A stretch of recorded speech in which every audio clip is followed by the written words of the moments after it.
Direto do Diamante Esmeraldino Coliseu Ring Central, entre parênteses, antigo Coliseu Oakland. Você está ouvindo Eu Quero Ver o Filme! O melhor, o maior, o mais incrível podcast sobre filmes esportivos, cinema e as pessoas que os assistem enquanto jogam esportes. Esse é o episódio número 26, eu sou o seu apresentador Rafael Coelho. Comigo, como sempre, estão Leonardo Wittmann. Oi, pessoal. E Alexandre Rossi. Bom dia, boa tarde, boa noite, ouvintes do Eu Quero Ver o Filme, a comunidade mais home run do mundo. Uau, eu não esperava essa. Achei que ia dizer mais esportiva do mundo. Eu tô com uma bola de beisebol na mão. Ou como diz o seu Madruga, ron. Mas eu queria um pensamento rápido de vocês, que eu não sei se vocês se deram conta, mas quando esse episódio for ao ar, vai ser a véspera do nosso aniversário de gravação do primeiro episódio desse podcast. Ou de lançamento do primeiro episódio, que a gravação foi antes. A gente gravou quase um mês antes e acabou lançando bem depois. Ah, é verdade. No dia 10 saiu o episódio 0, que a gente gravou depois, na verdade. Depois no dia 17 saiu o primeiro episódio do Drive, então parabéns ao podcast Eu Quero Ver o Filme, 1 ano de vida. Parabéns. Como vocês se sentem agora, pessoas mudadas para essa experiência? Sem dúvida nenhuma. Todos os dias. Mas é. Todo dia eu acordo de manhã, meu Deus, eu não acredito que eu faço parte daquele painel de especialistas fantástico. Aquele grande podcast. Aquele grande podcast. Especialistas. Ah, não, aqui a gente... Enfim. Podcast que influenciou a Netflix a trazer um filme pro catálogo dela. Resgatou um filme dos mortos, literalmente. Bom, o Drive entrou na lista de top 10 no Netflix a certa altura também, depois do nosso podcast sair, então... tipo, tem coisas que só a gente explica. Realmente. Mas então, jovens, nessas 2 semanas que se passaram, eu vou tomar a dianteira hoje, eu não vou deixar ninguém falar primeiro. Eu assisti um filme muito esperado por mim e que eu tava muito afim de ver por muito tempo. E é um filme chamado Nope, do Jordan Peele. Eu fui no cinema assistir. Convidei esses meus amigos, mas ninguém quis ir comigo, eles não gostam de mim. É que assim, na vida real a gente não se dá muito bem, tá ligado? É só no podcast que a gente se fala. Só no trabalho. Só no trabalho. Mas enfim... É puro profissionalismo. Né? Exato.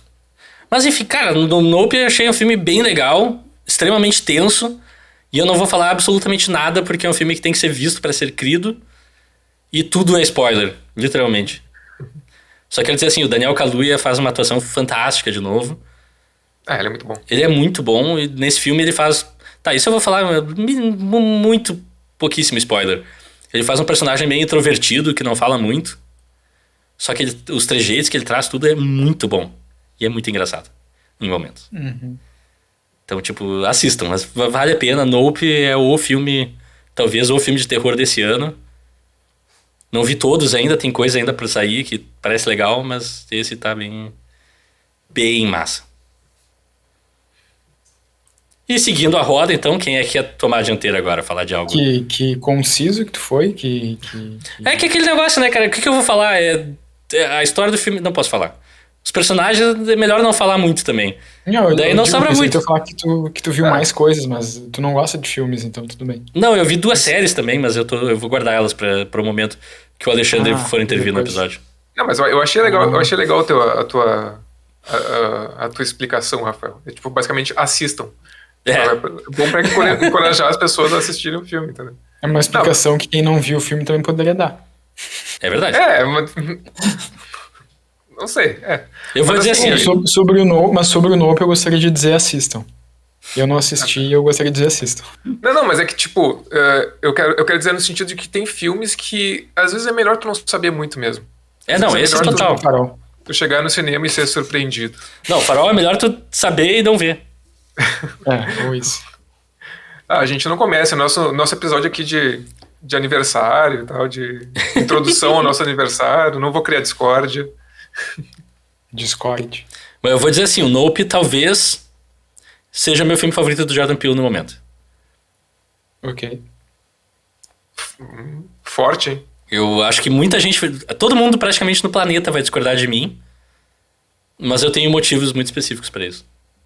Mais além, quem sabe, a gente discorre sobre isso. Isso eleva as expectativas bastante, né? Porque o cara fez 2 filmes fantásticos. O Get Out e o Us. É. Aliás, desculpa, o Nope não se chama Nope, se chama Não Olhe. Eu entrei no cinema e tapei meus olhos, cara, então... eu achei estranho, tipo, uma proposta esquisita. É isso aí, século XXI, né? Cinema inventando cada vez modas diferentes, né? Enfim. É um filme sem imagens, ok? Eu achei corajoso. Mas falando em moda, já tomando a dianteira. Isso aí, Leonardo. O que eu assisti nos últimos tempos, bom, no último final de semana eu fiz uma mini maratona, mini sessão John Woo. Olha aí. Assisti A Outra Face e Missão Impossível 2. 2 filmes que eu já tinha visto há muito tempo atrás. A Outra Face eu um dos meus gostei, filmes favoritos assim, da história. Com o Sério? melhor ator Sério. da história do cinema. O melhor ator atuando como um cara atuando como ele é fantástico. Não, cara, eu vou dizer, nesse filme, uma das melhores coisas do A Outra Face é o John Travolta atuando como Nicolas Cage. Sim. É um negócio, cara, é um negócio incrível. Uhum. Falando sério, é um negócio surrealmente incrível. Pô, é bizarro, cara. Tu vê, tipo, é literalmente o corpo do John Travolta e dentro dele, a alma dele é do Nicolas Cage. É um negócio, cara, eu não me lembrava disso. Eu fiquei... é surreal, assim, é surreal. Uhum. Mas eu não me lembro, só pra fazer um parênteses, cara. Loucão, né? Tem toda essa onda em torno do Nicolas Cage, né? O pessoal fala de forma de brincadeira em relação a ele, mas ele tem atuações fantásticas mesmo, assim. Tipo, não tô zoando, assim. Claro, ele fez tudo que é tipo de papel, mas tem atuações muito, muito impactantes dele, assim. Muito Não, ele nunca atua mal na vida dele.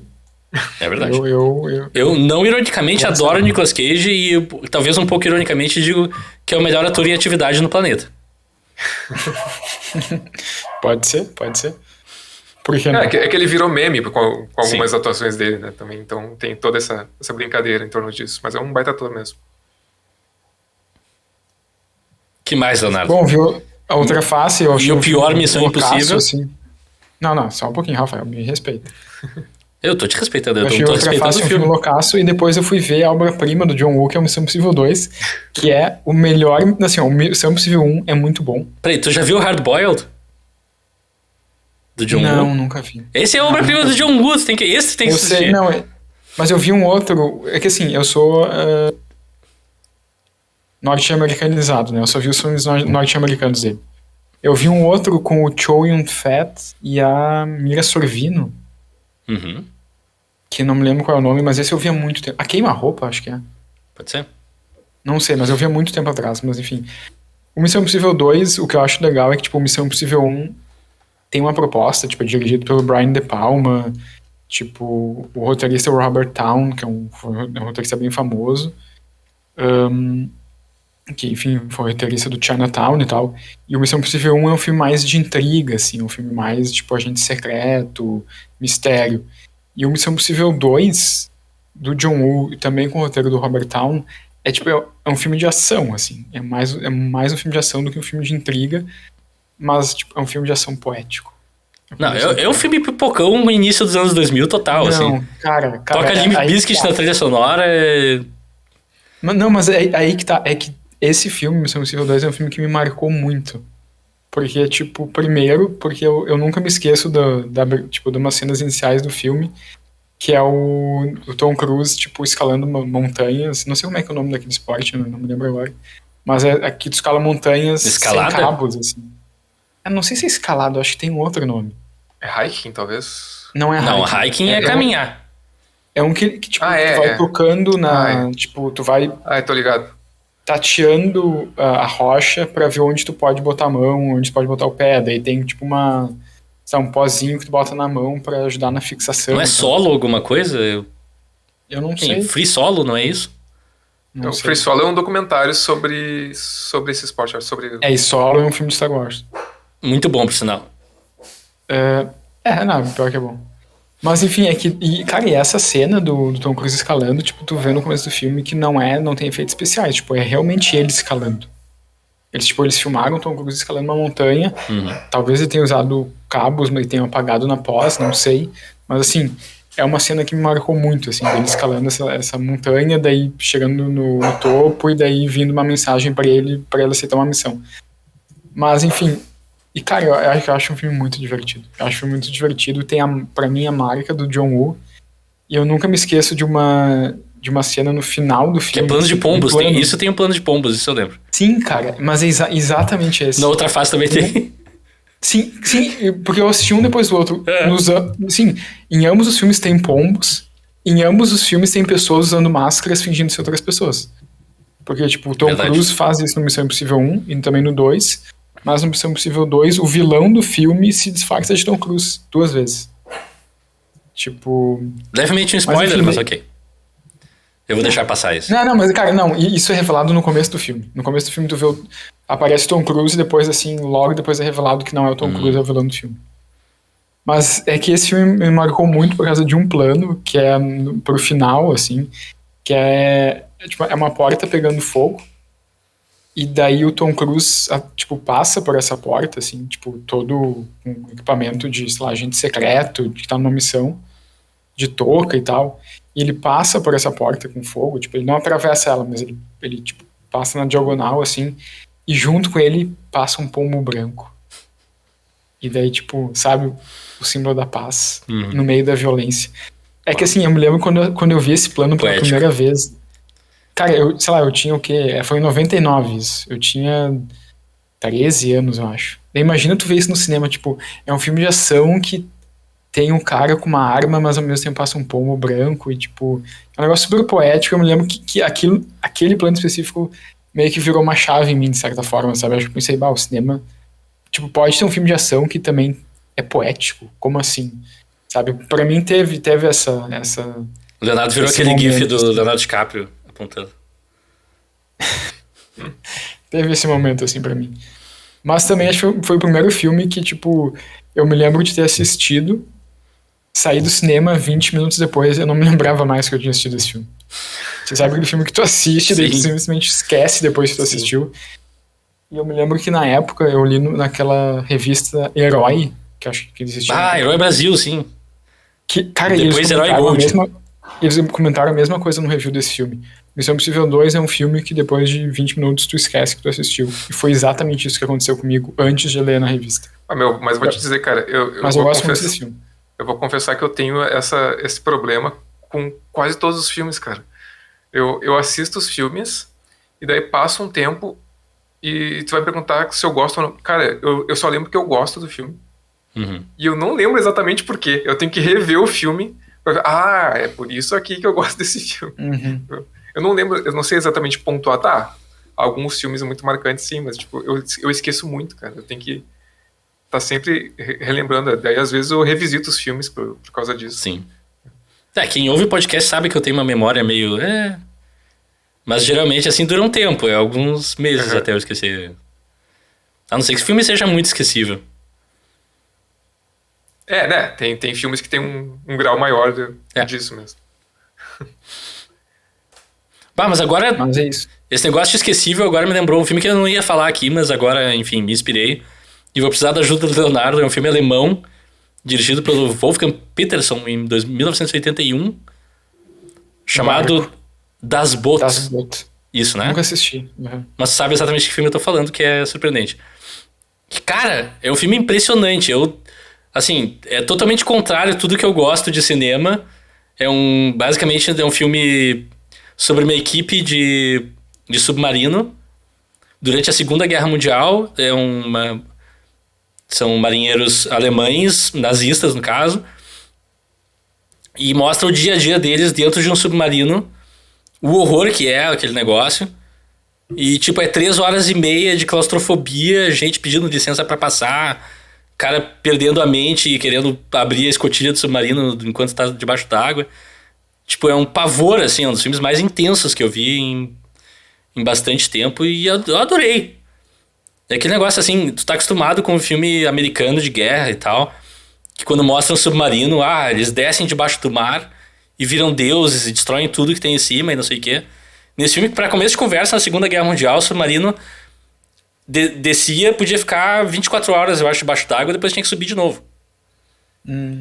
E a resistência à pressão era muito pequena. Então, tipo, no que tu descia 100 metros, o filme vira um filme de terror, assim. Tu ouve só coisa de lá de fora, metal estalando e água e coisa. E, cara, dá um pânico, assim. Então, boa parte do tempo eles estão em cima da água. Quando tem que submergir, boa parte da tripulação tem que ir pra proa do submarino pra ele afundar mais rápido. Tipo, uma coisa surreal, assim. Eles não tinham um sonar de verdade. É tudo feito por rádio e o cara fica ouvindo com aparelhos. Cara, meu Deus, assim, é um filme muito impressionante nesse sentido. Eles têm comida pra tudo que é lado dentro do submarino, porque eles vão ficar lá 6 meses, às vezes. Tipo, 50 pessoas no espaço, assim, um corredor estreito, se acotovelando um no outro. Pá, é surreal. 3 horas e meia disso. É um filme, assim, não vou mentir, é cansativo, é pesado, mas vale muito a pena, assim, a atuação do protagonista, inclusive, principalmente o Jürgen Prochnow, é muito impressionante. O cara é incrível, assim, é um filme bem interessante. Mesmo pra quem não gosta de filme de guerra, eu acho que vale a pena. E acaba tendo uma mensagem sobre humanidade, sobre as situações que os humanos se colocam e que humanos colocam outros humanos, que é interessante. Então fica de recomendação das botas. Tu assistiu recentemente? Assisti esse fim de semana agora. Ah, tá. Pela primeira vez? Nunca tinha visto. Bacana, bacana. É um filme que eu fiquei sabendo, assim, porque alguém citou em um podcast que eu ouço, vou botar na minha lista, e esse fim de semana do nada, vamos ver. Tô com clima pra ver filme de submarino, e não era nada do que eu esperava, assim, foi um filme bem, bem, bem legal. Então fica a recomendação, e podemos passar a bola adiante, Alexandre. Então, nessas últimas semanas, eu voltei a assistir séries que não são tão mainstream quanto no último episódio, que eu vi basicamente só coisa mainstream. Mas, assim, continuei assistindo House of the Dragon, continuei gostando de House of the Dragon. Não. Continuei gostando, cara. Tá, agora eu consigo expressar melhor o que eu desgosto, cara. Assim, ó. Tu assistiu Game of Thrones, né, Alexandre? Sim. Tá, concorda comigo agora que uma das forças de Game of Thrones é que mesmo quando uma das histórias era mais fraca, tu tinha pelo menos 5 outras acontecendo pra pular, certo? Pelo menos nas primeiras temporadas, sim. Depois começou a estreitar isso. E, cara, uma coisa que eu tô achando muito insatisfatória na Casa do Dragão é que agora eu já vi 3 episódios agora. Sim, eu também. E é focado no mesmo núcleo de personagens. O conflito é o mesmo por 3 episódios. Tipo, não tem muito pra onde ir, eu não sei, sabe? cara, mas é que eu acho que tá muito no começo ainda. Eu acho que vai expandir esse universo de personagens, sabe? Assim... Isso vai ter lápis temporal, isso não é spoiler, isso já foi divulgado, né? Vai ter uma passagem de tempo. Eu tô botando todas as minhas fichas nisso, porque até agora, se o foco é realmente esses personagens até o fim, eu tô muito preocupado. Cara, mas assim, eu acho que tem um pouco de tudo que fazia sucesso em Game of Thrones, menos essa diversidade aí de núcleos que tu falou. Mas a política tá ali, a guerra de egos, as traições, né? Eu acho que tá tudo muito ali. E dragões. Tem mais dragões, inclusive, né? Que é na época que os dragões estavam, né, reinando e tal. Estavam em alta. Estavam em alta, literalmente. No céu. Tava na moda ter dragão, todo mundo tinha. Não. Eu não sei, cara, eu tenho gostado. Eu gosto da maioria das atuações, principalmente da Rhaenyra. Eu gosto muito dela, só que eu acho que ela não tem nada que fazer na série até agora. Mas eu acho que ela vai ter. Esperamos. Eu acho que tem tudo pra ter. A gente já tem ali um começo de conflito ali. Eu não quero dar muitos spoilers da série, não sei se todo mundo já viu. Mas fica em linhas gerais mesmo. Ela é designada para algo, né, que pode resultar em conflitos, né? E, cara, eu tô gostando porque, não sei, eu gosto de Game of Thrones, apesar de que geralmente eu não gosto de histórias, né, medievais que se passam nesse tipo de contexto. De fantasia. Mas Game of Thrones me pegou, assim. Foi uma série que eu tive que começar a ver 2 vezes. Eu vi o primeiro episódio, daí não curti tanto, daí depois insisti e acabei maratonando a série e gostei. E essa série é basicamente, cara, ela não tenta reinventar muita coisa, assim. Inclusive, ela tem a mesma trilha de abertura. A abertura é baseada em Game of Thrones, né? A mesma coisa. E, não sei, por enquanto, eu acho que é promissora. Eu acho que tende a melhorar também. Mas, bom, essa é uma série que está sendo lançada semanalmente, né? Então, a gente só está no 3º episódio no momento da gravação desse episódio. E nós vamos continuar brigando aqui de tempo em tempo falando sobre essa série, então se preparem. É verdade. Mas assim, eu vi outras 2 séries que, aliás, é legal de recomendar porque são séries bem escondidas no catálogo da Netflix. E às vezes, ali procurando, dá pra achar algumas coisas legais. Squid Game. Uma série Não, bem pô. obscura. Não, pô. Aliás, Squid Game, o Round 6 está indicado a alguns prêmios do Emmy, né? Que vai ser nessa segunda-feira. Próxima segunda-feira. Mas, bom, eu assisti uma série alemã chamada Cleo. O Cleo é o nome da personagem principal. E é uma história que se passa ali num contexto de final dos anos 80, começo dos anos 90, ali prestes a cair o muro da divisão entre a Alemanha Oriental e Ocidental. Passa justamente nesse intervalo de tempo, que é mais ou menos o mesmo contexto ali, mesmo intervalo de tempo do filme Adeus Lenin, que é até um filme que eu gosto bastante. É mais ou menos o mesmo momento histórico. E é sobre uma espiã da Alemanha Oriental. Ela trabalha como espiã e faz algumas missões secretas ali. E acontece que, eu não quero dar tanto spoiler também, mas acontece que em uma dessas missões, depois disso ela acaba sendo presa. Só que ela é presa e ela não tem ideia de por que ela foi presa. Ela não sabe nada, assim. Ela simplesmente é colocada na cadeia e tal. E passa um tempo, acho que passam 2, 3 anos, e aí ela sai da cadeia. Mas quando ela sai da cadeia, né, o muro já tinha caído, né, já tinha sido unificada. Né, só que ela sai ainda assim, sem saber nada, e ela vai tentar descobrir, assim, tipo... E aí ela vai passar, assim, tipo, vai fazer o que for necessário para descobrir o que aconteceu para colocarem ela naquela prisão, né?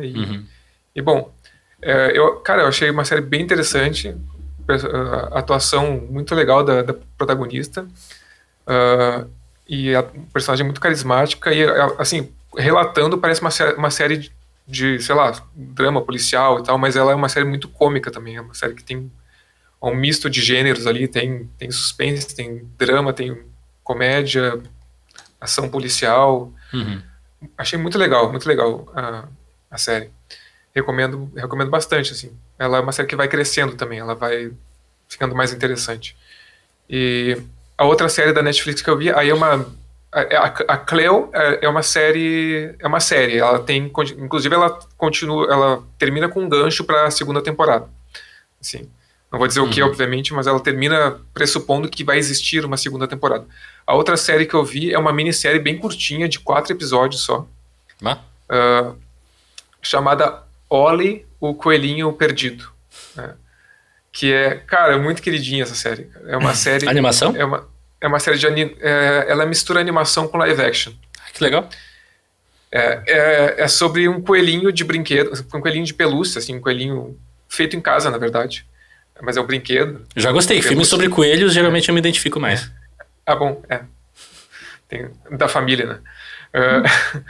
E então esse coelhinho, ele tá perdido e ele foi separado do humano dele, da criança, e ele não sabe por que também, ele não sabe como é que isso aconteceu, ele meio que perdeu um pouco a memória, e ele vai tentando reconstruir esse caminho, tentando chegar até a casa do dono dele, do humano dele. E bom, aí essa série é uma série ela é triste e linda, assim, muito bonita ao mesmo tempo, porque assim, o garotinho que é o dono do Ollie, né, que ganhou o Ollie de presente, ele tá com uma situação familiar bem complicada, assim, passa por alguns traumas, que eu também não vou falar, senão é muito spoiler, até porque a série é muito pequenininha, muito curtinha, né? Sim. Mas tem essa questão, tem um drama familiar bem pesado, né? E esse brinquedo significa muito para ele. E, cara, o brinquedo é apaixonante, assim, o Wall-E é muito legal, assim, muito fofinho. A animação eu achei muito bem feita, assim, muito bem feita a animação dos brinquedos, né? E a interação acho que funcionou muito bem entre o live action e a animação ali. Uma série não é muito falada, mas eu acho que funcionou tri bem, assim. E eu acho que as pessoas deveriam ver mais. Inclusive, eu conheci, até dando os créditos aqui, eu só fui conhecer essa série porque eu assisti um vídeo de uma crítica de cinema chamada Isabela Boscov, que ela tem um canal no YouTube, ela faz críticas de vários filmes.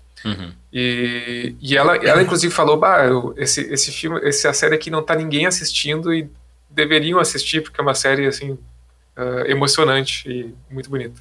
Então vale a recomendação aí. E eu acho que basicamente foi isso que eu vi nesses últimos dias.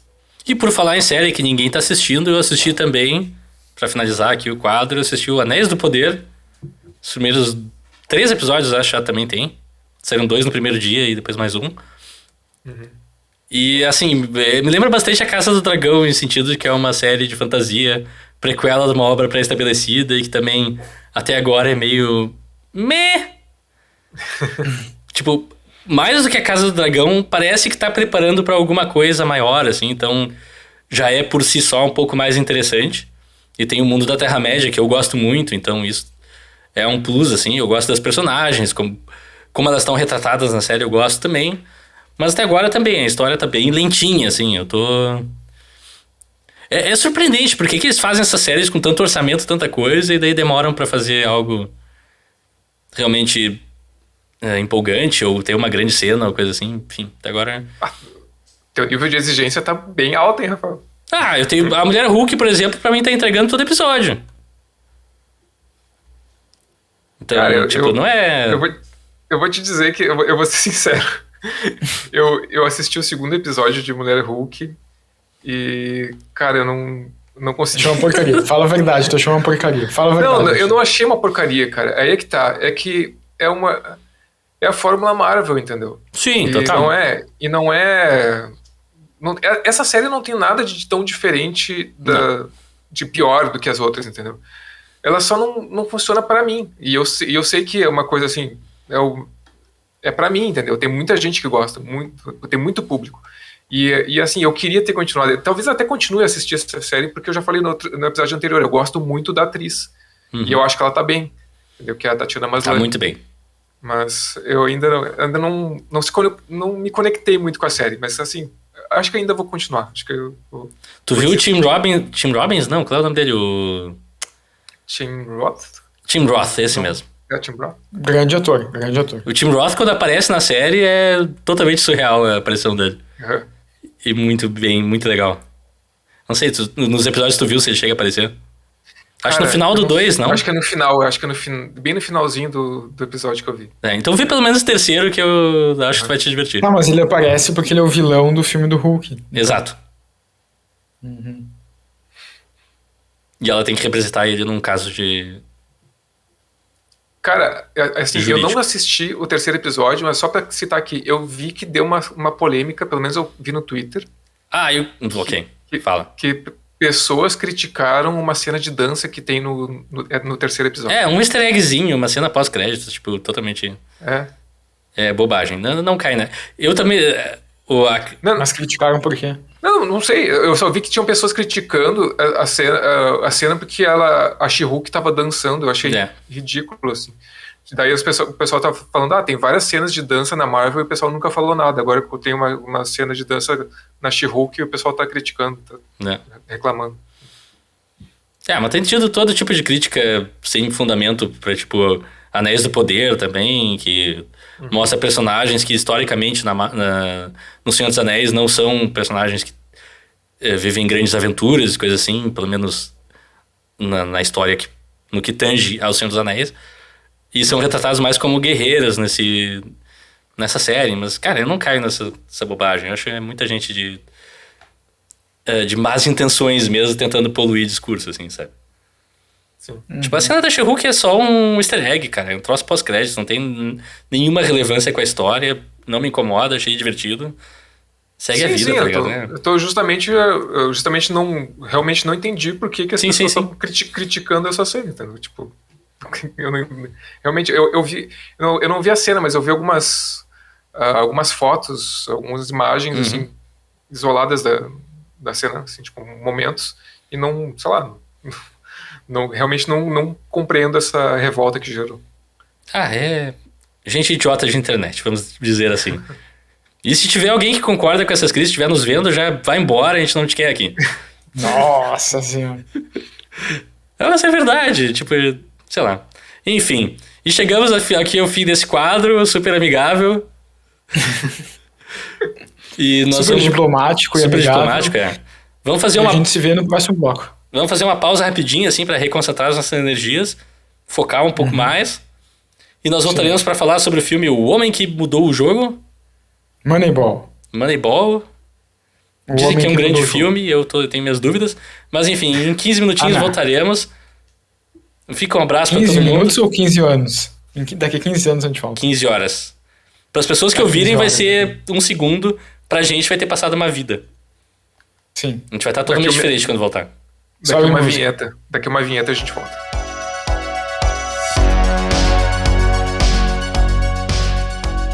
E estamos de volta com esse episódio magnífico de Eu Quero Ver o Filme! Antes de mais nada, eu quero fazer um aviso, nós vamos fazer spoilers do filme O Homem que Virou o Jogo, que é o assunto desse episódio. O Homem que Virou o Jogo. Não sabe nem o título do filme, Rafael. É Moneyball, subtítulo O Homem que Virou o Jogo. Não, peraí. Na HBO Max tá só O Homem que Virou o Jogo. Que mudou o jogo. É Moneyball. Que mudou o jogo. Eu sei de tudo, eu sou super informado. Esse filme é dirigido por Bennett Miller, que também dirigiu Capote, Foxcatcher, e a carreira dele acabou aí, ele faz quase 10 anos que não dirige nada. Foxcatcher é um baita filme, hein? Não gostei, achei chatérrimo, assim, chatérrimo. Eu achei um baita filme. Eu acho tanto o Capote quanto o Foxcatcher dois filmes, assim, filmes frios que tratam sobre assuntos que poderiam ser mais interessantes. Mas enfim, isso não tem nada relevante no momento. Com o roteiro de Steven Zalen e Aaron Sorkin, que é um cara que eu tenho minhas restrições.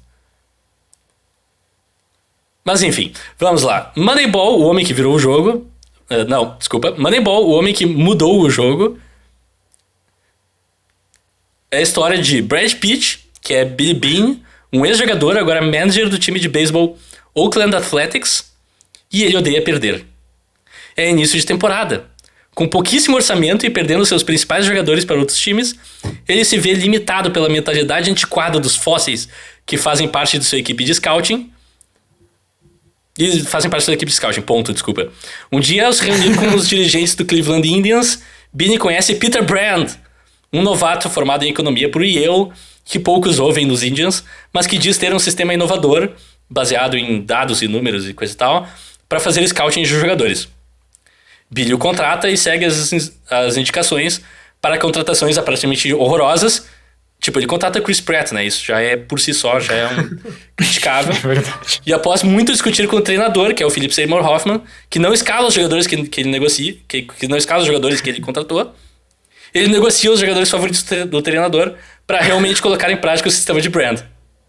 Essa ação leva o time a bater o recorde de vitórias invictas seguidas na MLB, mas não consegue ganhar o jogo final da temporada, o que Billy vê como um fracasso.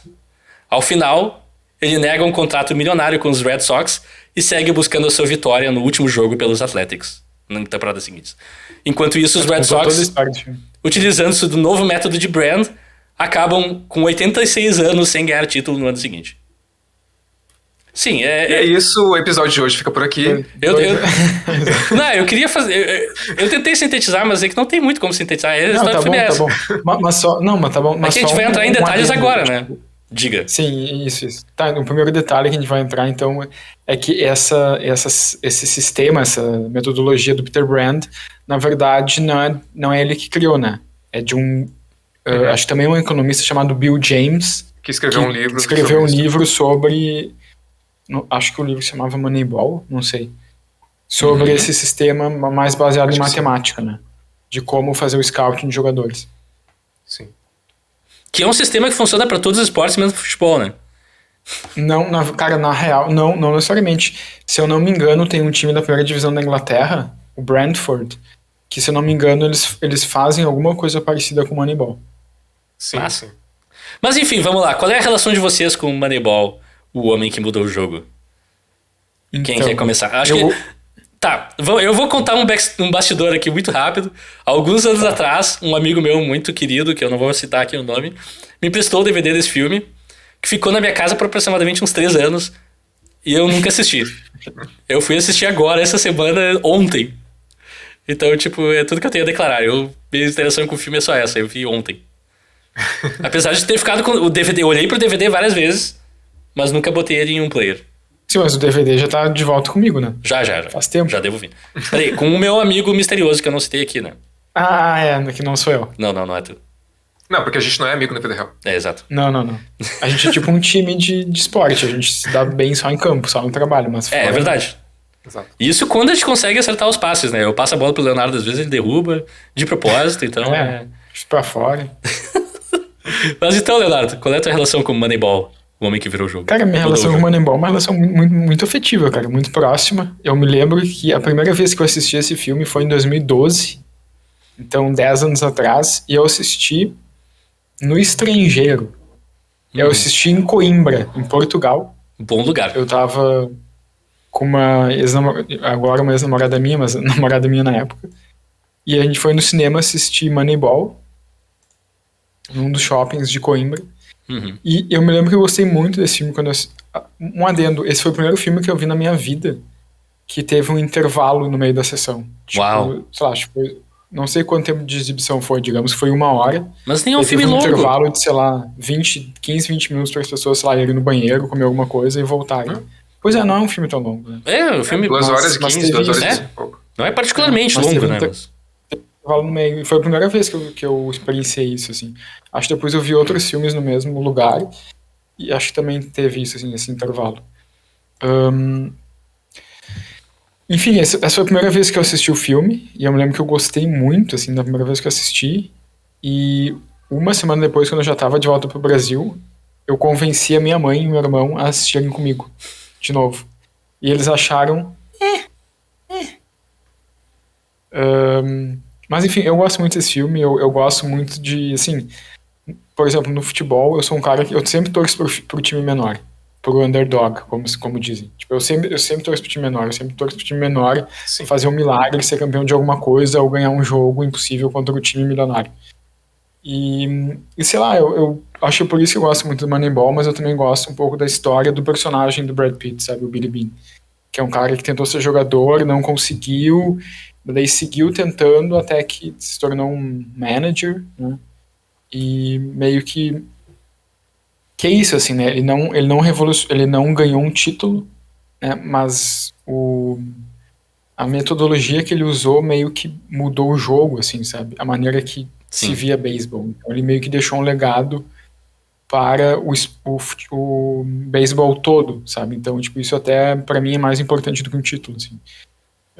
E sei lá, no próprio futebol, assim, eu gosto muito de técnicos, tipo Marcelo Bielsa, que é um técnico argentino, que é o meu técnico predileto, que é um técnico conhecido por ser um técnico inovador em treinamentos, e vários jogadores que trabalharam com ele sempre dizem, o melhor técnico que eu tive foi o Marcelo Bielsa. Um deles, por exemplo, foi o D'Alessandro, que jogou muito tempo aqui, e sempre diz, o melhor técnico com quem eu já trabalhei foi o Marcelo Bielsa. Diz que ele trabalhou com o Abel Braga. Mas o Marcelo Bielsa é melhor que o Abel Braga. Tu acha? Sim. Enfim, é um pouco isso, assim, sabe? Também é um técnico que, sei lá, o Diego Simeone diz que foi uma grande influência, o Pochettino, então tipo, dizem que o Marcelo Bielsa é o técnico dos técnicos. O próprio Guardiola diz que o Marcelo Bielsa é uma das 2 principais influências dele.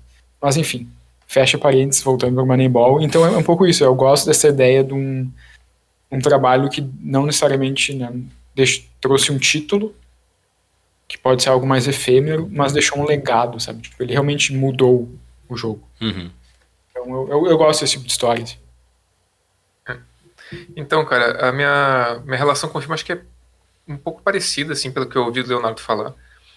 Mas eu desde que eu vi o filme, eu já tinha visto esse filme antes da gente planejar a gravação desse episódio, e eu tinha gostado do filme, mas assim, agora revendo com um pouco mais de atenção, eu parei para pensar que, na verdade, eu não sei o quanto do meu gosto por esse filme, do meu apreço por esse filme, não vem do tema, assim, de eu ser muito ligado a esportes e gostar muito de histórias que envolvam esporte, que envolvam, sei lá, treinamentos e sei lá, todo esse ambiente esportivo, né? Porque se eu, sei lá, pelo menos na minha visão, esse filme ele não traz nada de muito novo, o que não necessariamente é um problema, mas assim, ele não é digamos, ele não é muito bom em nada, mas ele é bom em tudo.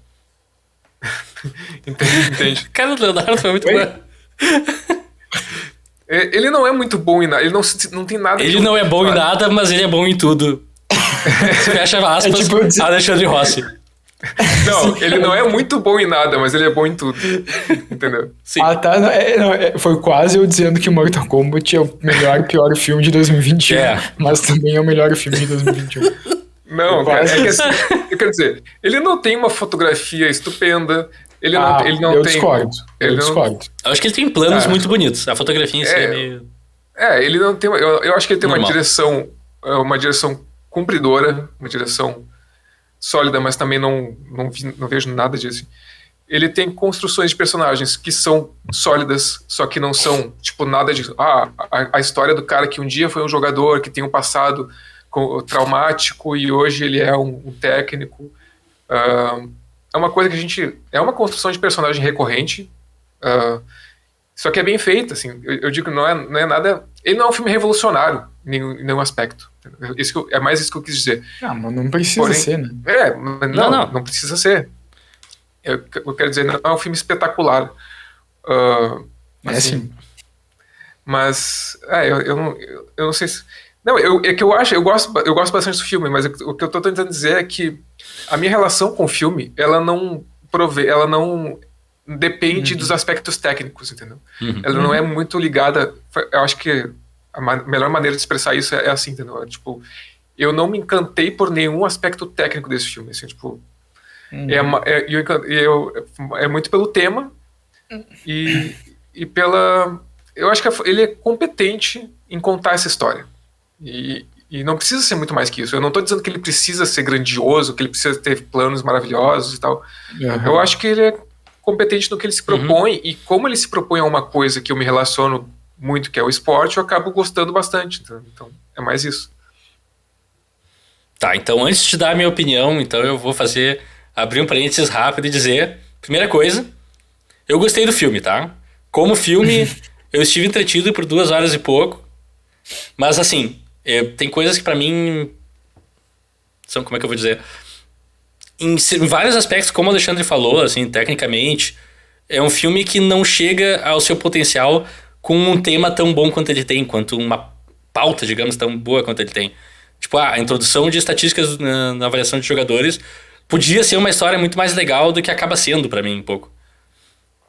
Tipo, e eu tava lendo a respeito, esse filme ia ser dirigido por um diretor, que daí eu sou suspeito pra dizer que eu gosto um pouquinho dele, que é o Steven Soderbergh, e era pra ser uma coisa meio docudrama, e no qual ele ia trazer as pessoas que estavam envolvidas naquele processo mesmo, de verdade, dar entrevistas e alternar isso com cenas de drama e tal.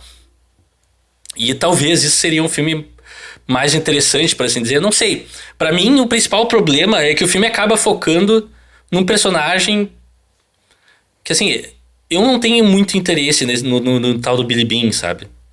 Como ponto focal. Eu acho que ele é um personagem legal. Eu acho que funcionaria melhor se ele fosse o personagem que ele é, na verdade, pro personagem do Jonah Hill. Jonah Hill. Que se fosse um personagem mais como... como é que mesmo? Instrutor ou mentor. E o Jonah Hill fosse o ponto focal, sabe? E daí desenvolvesse melhor o personagem dele. Até porque, só fazendo parênteses que eu esqueci de falar, eu tive essa impressão na primeira vez e na segunda vez. Pra mim, o cara que mudou o jogo é o Jonah Hill, cara. Exato! Total. É o personagem do Jonah Hill. Tá, o outro apostou nele, que é importantíssimo. Ele apostou nisso. É importantíssimo. Mas o cara que traz as ideias é o Jonah Hill. Exato. É a história clássica do cara novato, que tem uma ideia louca, que ninguém quer saber, ele chega lá, pum, um mentor apoia nele, e nós vamos junto pra dentro deles e ganhamos tudo, tá ligado? Isso pra mim seria um filme mais interessante do que acaba sendo.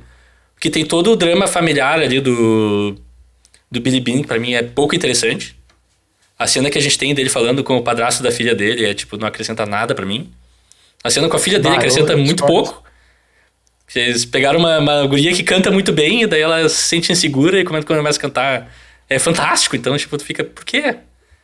Alguém nessa família é incompetente? Não, todo mundo é bom. Eu gosto das cenas com a filha dele, eu gosto. Eu acho que passa uma... Acho que reforça a personagem, assim, tipo... Acho que reforça o conflito da personagem, do cara querer... Ele teve um trauma que ele se lesionou, né? Ele se lesionou quando ele era jogador, ele não conseguiu, tipo, ser o fenômeno que pintavam. E ele quer vencer de alguma forma, e a guria, pra mim, também é uma motivação pra ele, desenvolve ele... Eu acho que ajuda a desenvolver a personagem. Eu acho com certeza assim. Ajuda. A cena é bonita, a guria tá bem, não é nada disso o problema. Tipo, tecnicamente as cenas funcionam. Eu não sei o quanto disso realmente adiciona, assim, pro filme em si. Sabe? Mas só um adendo. É que o personagem do Billy Beane, quando jogador, tipo, isso também acho uma das coisas interessantes do filme pra mim, né? Tipo, na verdade, não é que ele fosse visto como um grande craque, né? Tipo, ele era uma grande promessa. Mas aí que tá. Tipo, era aquela coisa do... mas ele também, ele dá a entender muito que, tipo, os olheiros disseram pra ele, tu tem muito potencial, tem tudo pra ser um grande craque.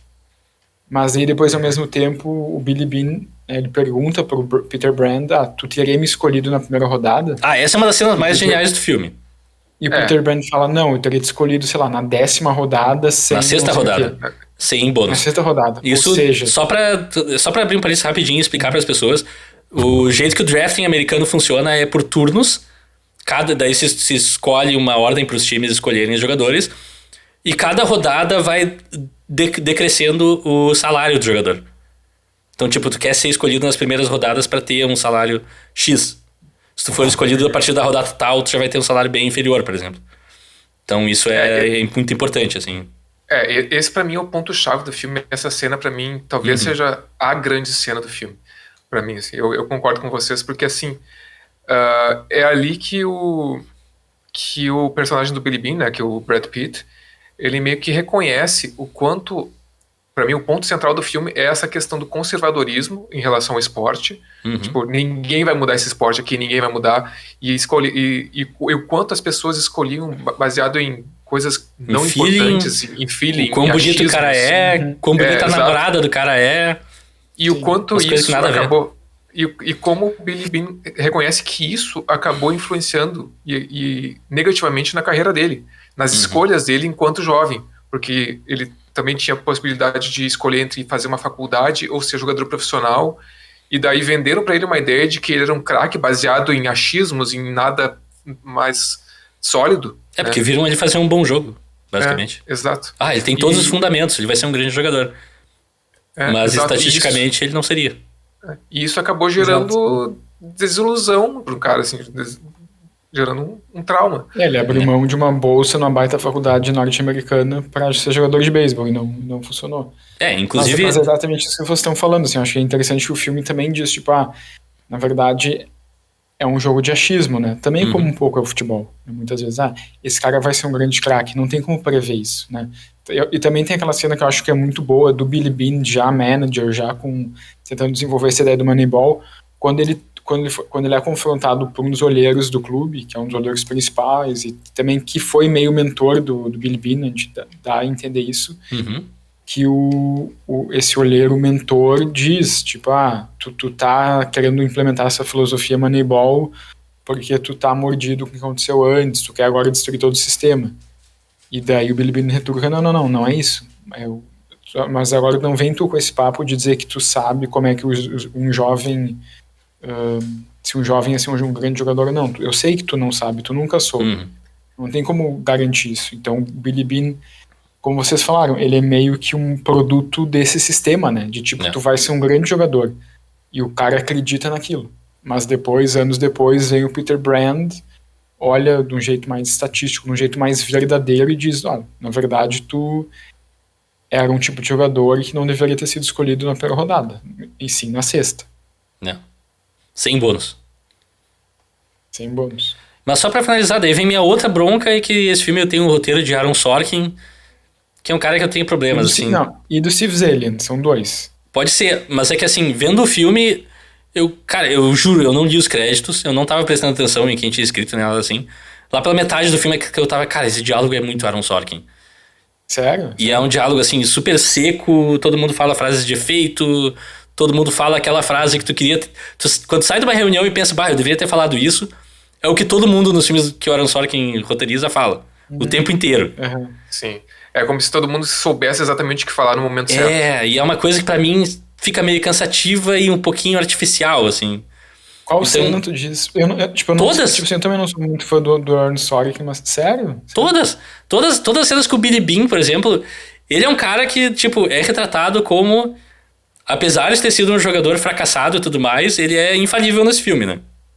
Até o final... Não, infalível não, cara. Durante o filme ele é infalível. Não. Tipo, as coisas só dão errado quando o Philip Seymour Hoffman fica no caminho dele.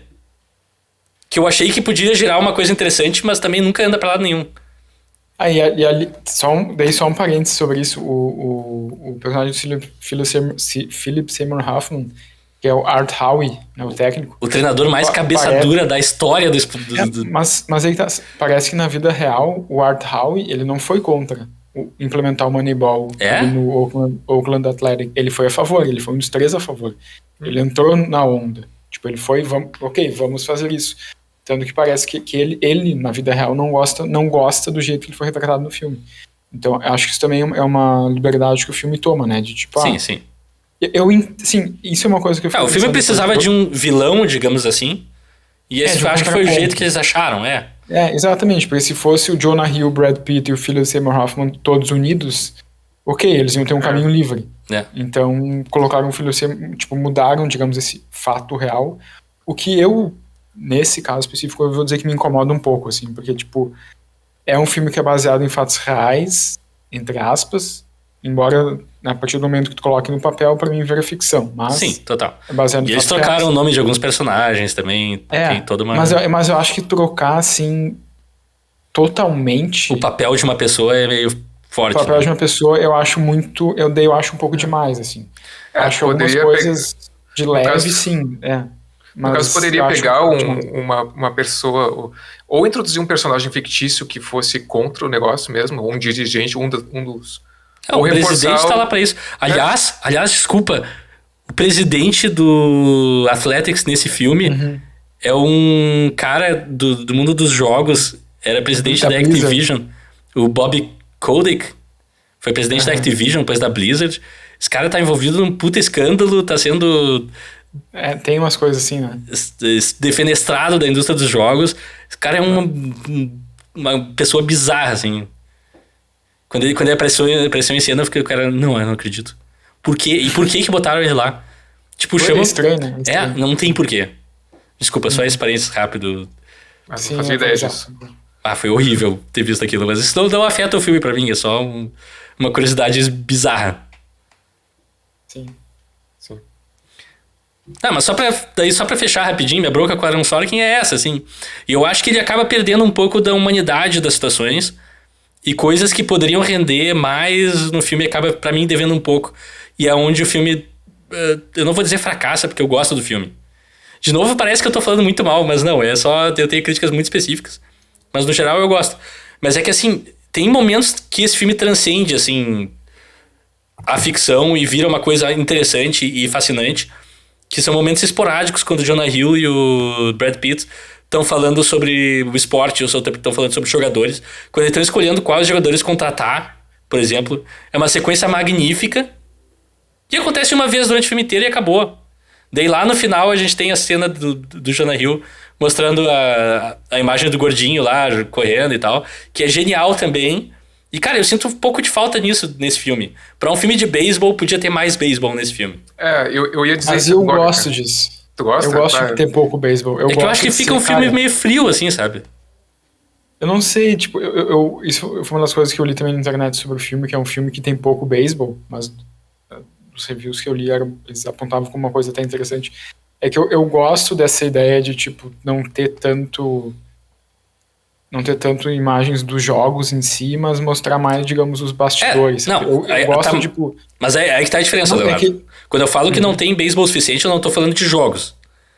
Eu queria ver eles nos treinamentos discutindo coisa. Eu queria ver a reação dos jogadores, por exemplo, que a gente vê muito pouco. Quando chegam os jogadores novos, quem são esses caras, por que eles vieram, como eles começam a se entrosar e tal. São tudo coisa que não tá no filme. É que eu fiquei pensando que eu acho que um pouco os jogadores nesse filme, eles são meio tratados como números, né? Porque eles são números. Sim. Pro Moneyball, eles são só números. Então, tipo, nesse filme os jogadores são, tipo, o número da camiseta deles, entendeu? Eles são... Não tipo...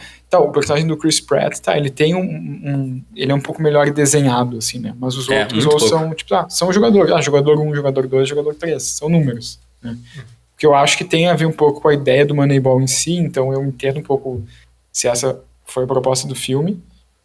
Mas é que eu gosto de, tipo... Eu entendo como proposta, mas eu discordo um pouco de que talvez funcionaria melhor com um pouquinho mais de humanidade no filme.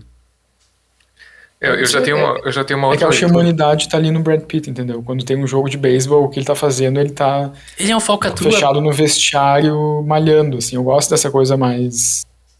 O Brad Pitt é um falcatrua, é um Renato Portaluppi lá deles. Não é técnico?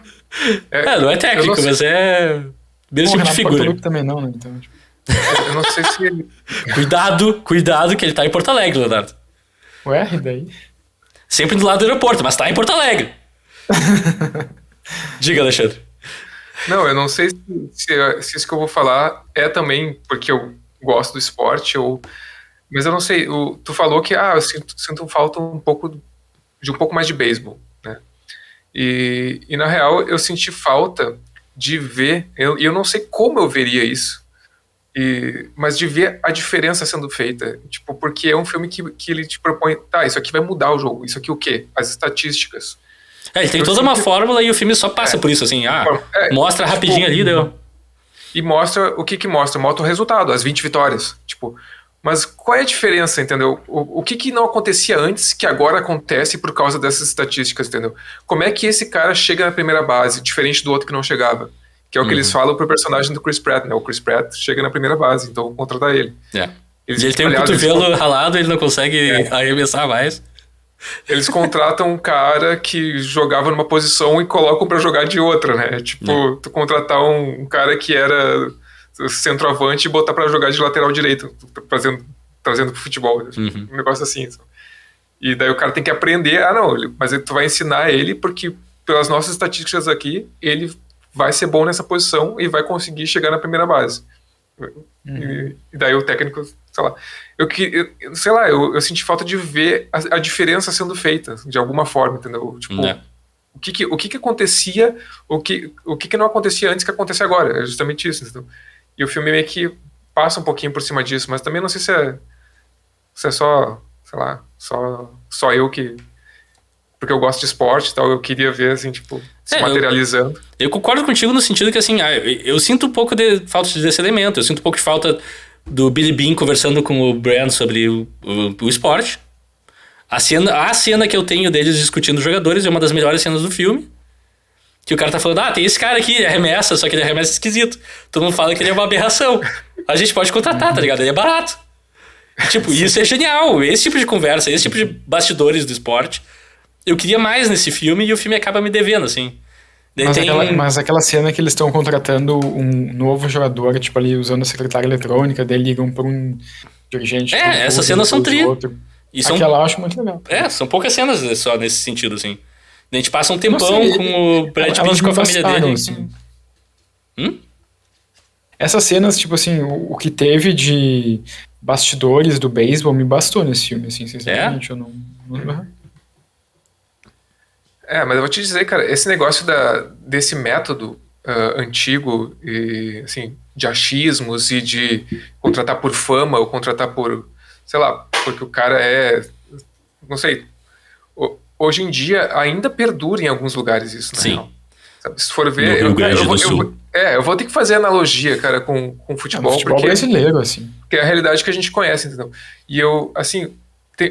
Aqui no nosso cenário, a gente é de Porto Alegre, tá? Pra quem não tá chegando agora no podcast, a gente é de Porto Alegre.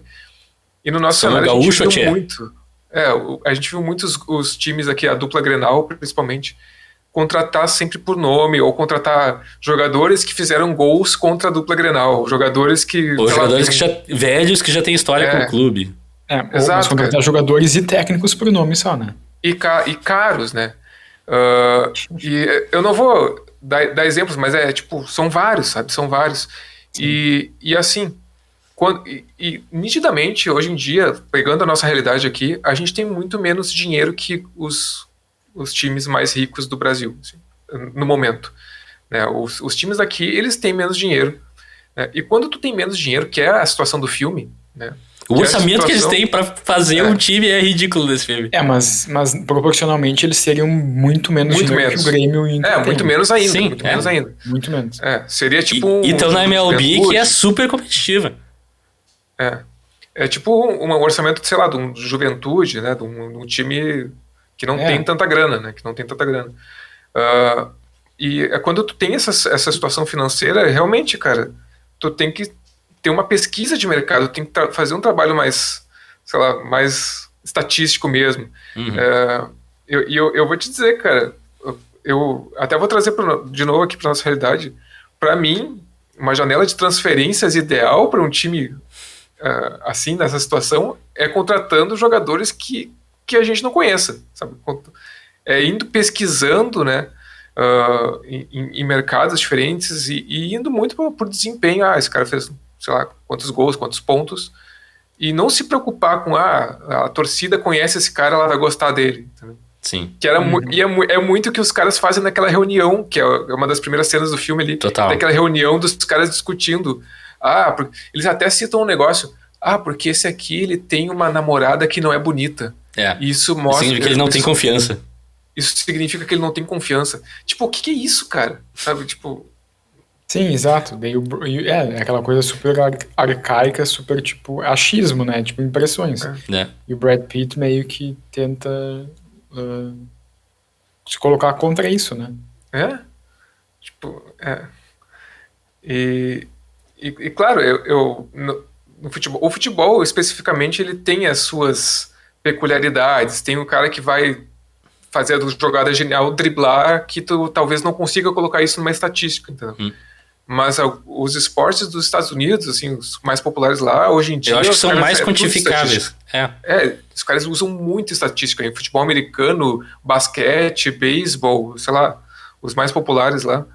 Os caras, eles avaliam tudo, tem estatística pra tudo, hoje em dia. E no futebol também, né? No futebol também tem. A gente só não fica sabendo tanto das estatísticas, ou tem que cavar um pouco mais e no SofaScore da vida pra ver. Mas trazendo de volta pro filme, daí eles contratam os jogadores, uma turma meio duvidosa, que eu queria ver o impacto deles no grupo de jogadores. Desculpa, mas eu queria, mas enfim. Daí o Philip Seymour Hoffman, o técnico lá, não lembro o nome agora do técnico, simplesmente se recusa a escalar o... Oi? Art Howe. Se recusa a escalar os caras.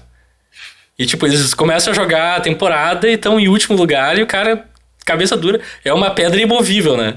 Eu não vou fazer uma piada de eu já mato um treinador, porque enfim, descansa em paz, Philip Seymour Hoffman, grandíssimo ator. Mas eu acho assim, a atuação dele nesse filme eu achei um pouco... Ele tá muito bem, mas é muito uma nota só, sabe?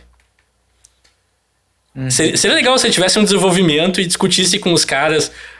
Então eu entendo o que vocês querem dizer com esse cara entrando. Vamos fazer, ou tentar negociar alguma coisa, sabe?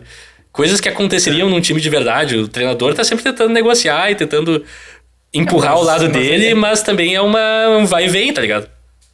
Pra mim retrata que é um treinador também Sim, antiquado, sabe? Com sim, ideias total. antiquadas de beisebol. Mas no filme ele fecha a cara e diz, eu não vou escalar esse cara nunca. Exato, sabe? Eu acho que, tipo... É aquela coisa, se ele fizesse isso, o filme ia ter menos atrito, né? Ia ter menos conflito. Sim. Então... Mas é que eu acho que isso também acho vai um pouco ao encontro de uma das coisas que eu vi o Brad Pitt falando sobre esse filme. Que ele disse que esse filme, uma das referências dele, ou que ele se inspirou para fazer esse filme, porque ele ficou muito tempo tentando produzir esse filme, o Brad Pitt. Foram filmes dos anos 70. Pro Brad Pitt, filmes dos anos 70, não todos, né, mas os exemplos que ele tinha como referência eram todos filmes em que no final da história o personagem principal não tinha necessariamente uma grande mudança, entende?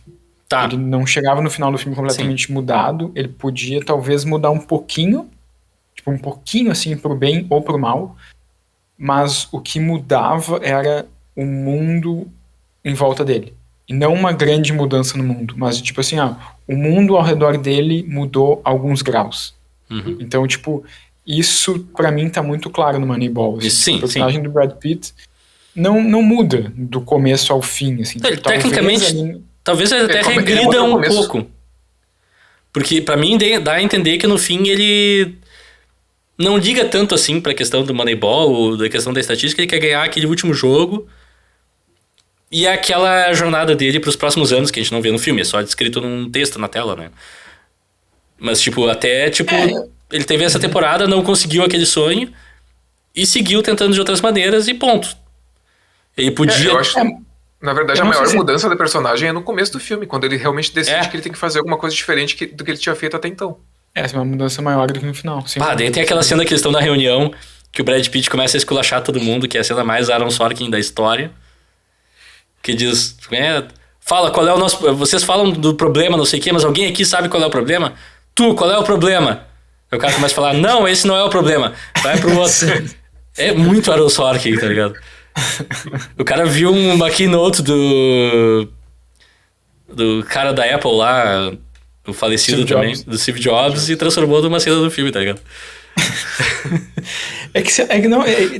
Eu concordo. O personagem do Brad Pitt ele não muda muito, mas pra mim no final do filme ele tem uma leve fagulha de tipo, eu fiz alguma coisa importante. Tipo, eu acho que quando o Peter Brandt mostra pra ele aquele vídeo do batedor que consegue fazer um home run e não percebe, só percebe depois. Que aquela cena é maravilhosa. É uma metáfora. É uma metáfora. Daí o Brad Pitt fala, eu sei que é uma metáfora. Pois não precisava dessa fala, sinceramente. Eu acho que ele percebe, tipo, que talvez ele tenha feito uma coisa grande. Eu acho que ele no final, quando ele ouve o CD que a filha gravou pra ele e ele meio que dá uma chorada, eu acho que ele percebe. Sim, a filha gritando pra ele, You're a loser, Dad! You're a loser, Dad! You're a loser, Dad! You're such a loser, Dad! Aliás, essa música é interessante, né? Porque essa música, o filme se passa em 2002. Só que essa música é de 2008. Que beleza! Mas aí que tá, mas é que a atriz, a jovem ali, eu acho que ela fez teste pro papel e cantando essa música pra fazer teste pro papel. E o diretor gostou tanto dela cantando essa música que ele meio quebrou essa lógica temporal e resolveu deixar ela cantando essa música. Foi ela que criou a música, então. Na ficção é ela que criou a música. Mas beleza também. É verdade. Eu não tenho problema com isso, na real. É só engraçado de apontar, mas não... Sim. E a música é bonita e a guria tá tri bem cantando. Sim. Sim, ela canta tri bem. Não, mas sobre o que vocês estavam falando, eu acho que realmente nesse final do filme, no momento em que ele recebe a proposta do Boston Red Sox e que ele até mostra pro Jonah Hill depois, que ele vê que ele vai ser seria o manager, o gerente mais pago da história do beisebol, eu acho que ali que ele se dá conta que ele mudou alguma coisa, ele mudou o jogo, porque senão, tipo, o Boston Red Sox, para contextualizar, ele é o maior time de beisebol junto com o New York Yankees. Tipo, são os dois maiores, assim, que eu saiba, você pode estar falando besteira, mas eu acho que são os dois mais... Sim, mas naquele ano tava relevantes. Há 86 anos sem ganhar o título. Sim. O Yankees eu acho que é maior, mas tipo, o Boston Red Sox também é muito conhecido, é um dos maiores, assim. Sim. Eu já ouvi falar. Tipo, pro cara chegar e oferecer o maior contrato da história pro manager, assim, porque aí o cara percebeu ali que, eu tô num time pequenininho, com orçamento de nada, e venho aqui um dos maiores times do país, quer me pagar isso e tal. Eu acho que eu fiz alguma coisa importante, né? Eu acho que eu mudei alguma coisa. Tanto que depois, né, aí depois dos créditos, mostra que o Red Sox adotou essa filosofia, né, e aí conseguiu ser campeão algumas vezes, né. Então eu acho que essa fagulha é muito desse... de perceber que ele fez alguma diferença, né? Que eu acho que que ele queria fazer de uma forma diferente do que ele pretendia, que era ganhando o último jogo. Né? É aquele negócio, ele muda o mundo na volta dele, mas ele em si continua seguindo aquele sonho dele de ser campeão ou ganhar o último jogo da temporada pelo Athletics, né? Porque ele poderia, se ele fosse pro Red Sox, talvez fosse mais fácil ganhar o último jogo da temporada, inclusive. Não é o presidente do Red Sox, eu acho, né? Mas enfim, o cara ali, o principal do Red Sox, ele fala que dirigente que fala com ele, né? Que eles contrataram o Bill James, né? Que é o cara que escreveu o livro das estatísticas. Eu acho também interessante. Eu também, agora pensando um pouco, eu não sei se também não seria interessante talvez ter um personagem do Bill James nesse filme de alguma forma. Talvez. Enfim. Pra mim, eu sinto falta do Jonah Hill ser um personagem mais desenvolvido. Porque o Jonah Hill tem um carisma gigante, e ele tem nesse filme, o carisma gigante dele tá intacto, e tá em poucas cenas, assim, quantitativamente.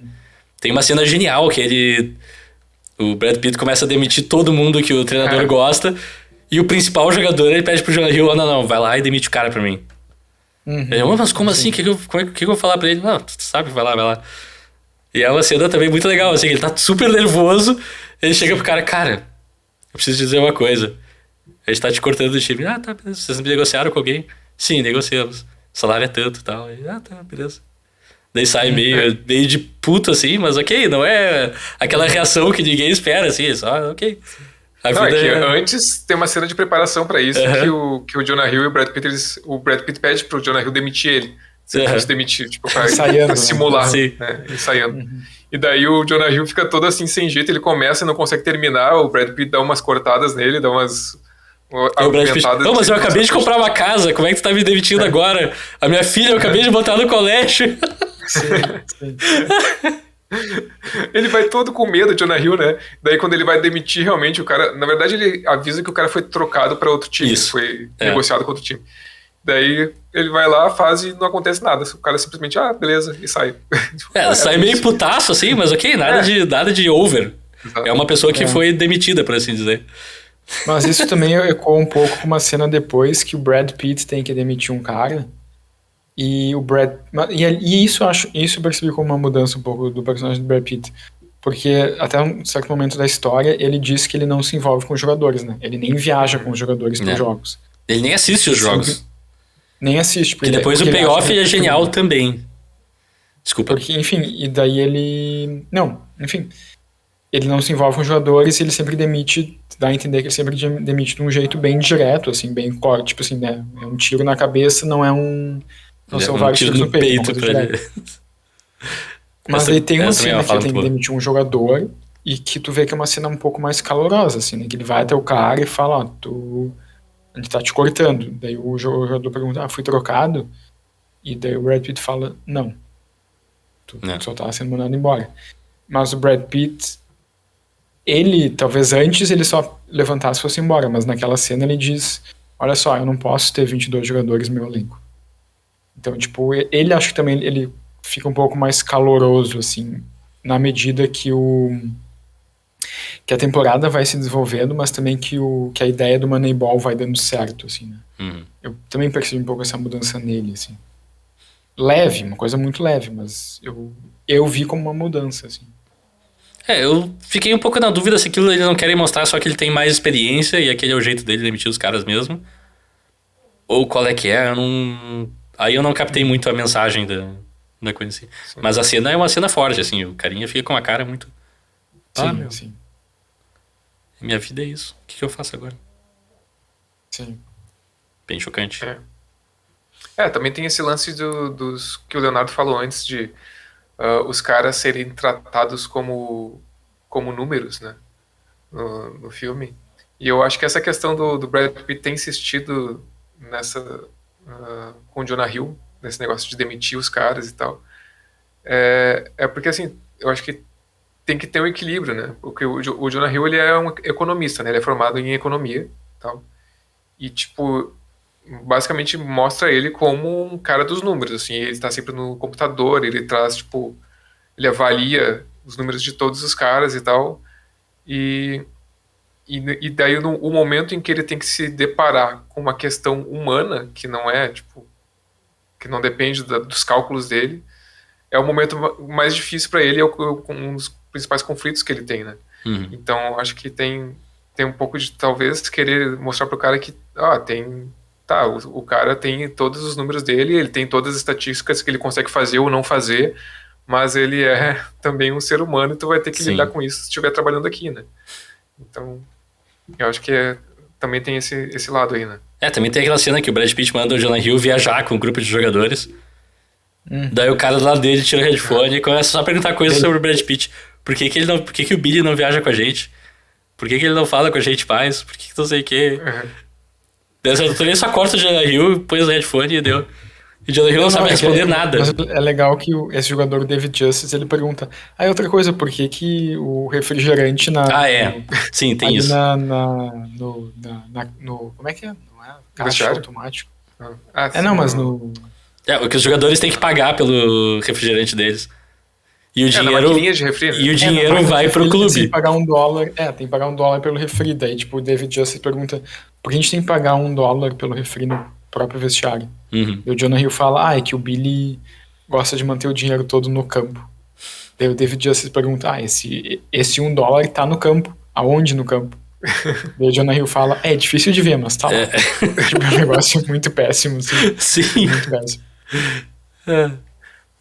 Sim, depois quando o Brad Pitt vai negociar, eu não lembro qual das negociações, ele pede: eu quero também refrigerante. Eu tô falando sério, eu não quero mais que os meus jogadores paguem. Quando eles vão reforçar o time, que ali ele tá tentando tirar um jogador de um outro time que vai pra uma negociação um pouco maior, eu acho. Que ele precisa, inclusive, ligar pro presidente e pedir mais dinheiro. Que ele e o Jonah Hill ficam os dois, um na frente do outro, meio que se incentivando e reagindo um ao outro, que também é uma cena muito legal. E que daí ele pede, na negociação com o jogador, pra liberar um jogador, ele pede como compensação que o cara pague uma temporada de refrigerante pros jogadores dele. Sim. Boa, uma boa. Excelente. Essa é uma malandragem que falta. Que alguns olheiros ali do filme, que aparecem no filme, são olheiros São olheiros de verdade? E o que eles falam é o que eles pensam ou eles... eu não sei. Mas aí tem todo o lance dele não ver o jogo. E eu acho lá pelo final, daí o time fica 20 jogos sem perder. Ele só tem uma montagem em vídeo disso, é um momento meio... O filme passa rápido ali. Mas eventualmente tem o 20º jogo, o Brad Pitt tá na estrada indo pra sei lá onde, e a filha dele liga pra ele. Ele vai ver o time juvenil em outro lugar. É o que ele fala, eu não sabia se ele tava falando sério ou não, porque ele fala de um jeito muito... meio sarcástico. Daí a filha dele: tu tá indo ver o jogo? Ele: não, eu não vejo o jogo, tô indo ver o time juvenil e tal. Daí a filha dele: não, vira o carro agora e vai pro jogo, que tu não vai dar azar dessa vez. Daí ele liga o rádio assim rapidinho, tudo que ele faz é ligar o rádio, ouvir 2 frases e desliga o rádio o filme inteiro. Daí ali ele ouve: não, o jogo tá 11-0. Daí ele pega, vira pro time dele, ele vira, vai até o estádio, entra no campo ali, na arquibancada, né? O Jonah Hill vê ele, enfim. E o time imediatamente começa a perder bolas. E eles quase tomam uma virada, né? O outro time chega a empatar, 11-11. 11-11. Sim, eles ganham com um home run do Chris Pratt, né? Que tava com o ombro quebrado, tipo, o ombro machucado, mas ele sempre consegue fazer um home run. Sim, tipo, quando o Brad Pitt entra ali na arquibancada, o tempo fecha também, né? Parece umas nuvens cinzas, assim, dá um negócio meio... Que é um momento que daí, quando ele começa a perceber que tá indo pro brejo a coisa, ele só vai embora. Sim. E daí o time consegue salvar na última. Sim. Mas daí eles perdem o jogo seguinte, né? Eles perdem o jogo seguinte. Que também mal parece, né? O jogo seguinte é só meio que, ok, vocês perderam. Sim, aparece... Aparece só o... Acho que o... Não sei como é que se chama, o pegador do clube do time. Tem o rebatedor e tem o... Não sei como é que é o nome. O cara que tem a luva e pega a bola. Daí aparece só, tipo, o cara do time adversário pegando a bola e terminou o jogo e o Oakland Athletics perdeu. Eu fiquei triste, eu achei que eles iam chegar até o último jogo. Eu não esperava. Esse final eu não esperava também, porque eu não conheço a história real, então... Cara, mas sabia que... Não, pode continuar. Sabia que em 2012 teve tipo um Moneyball 2, que o Oakland Athletics teve 54 vitórias. Claro, não seguidas, mas também foi um recorde. Assim, sim. 54 vitórias em 2012.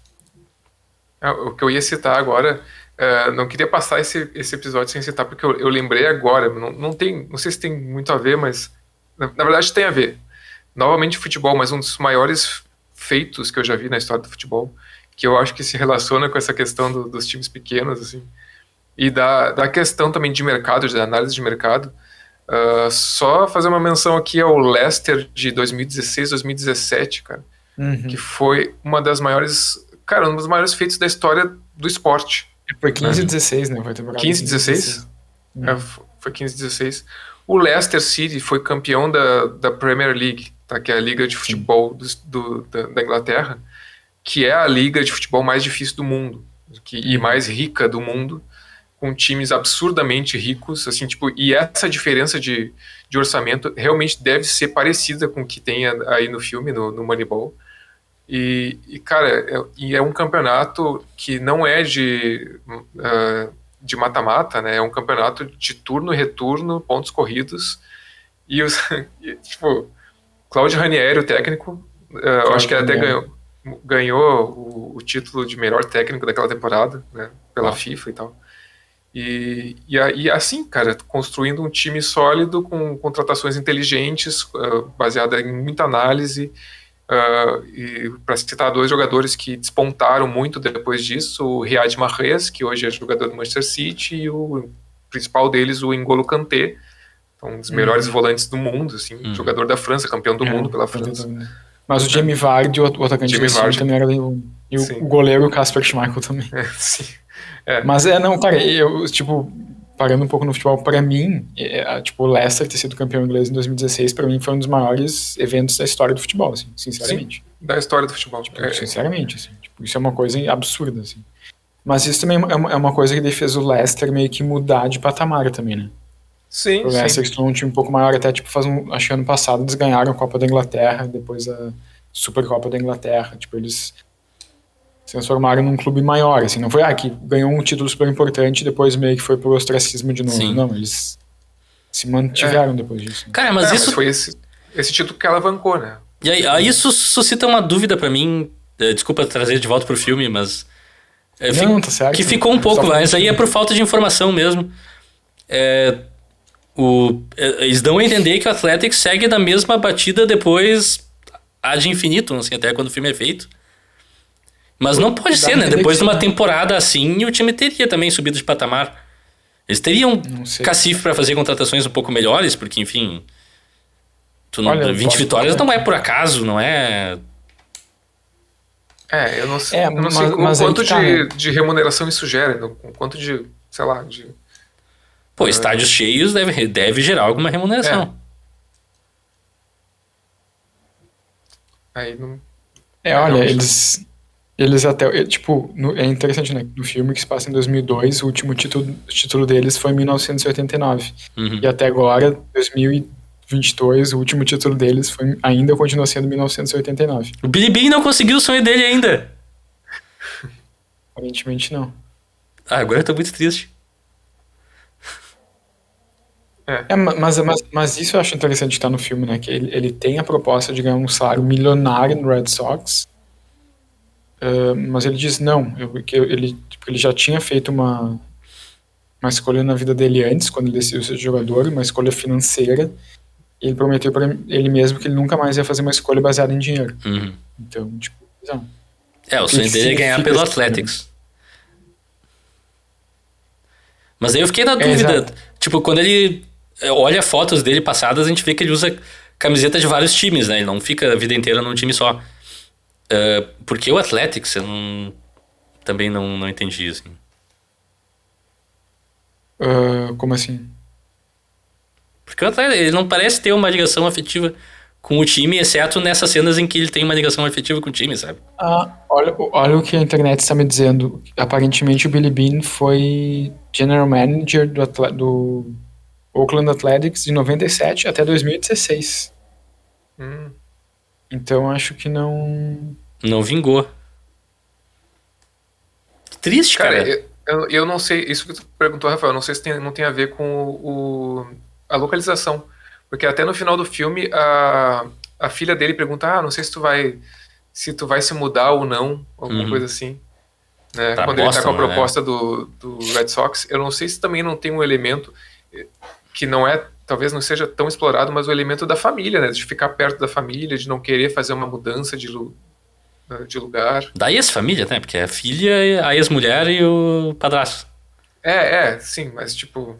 Mas sim. Eu acho que principalmente da filha. É o padrasto dele? Mas a filha pega aviões pra ver ele. Sei lá, eu tô confuso.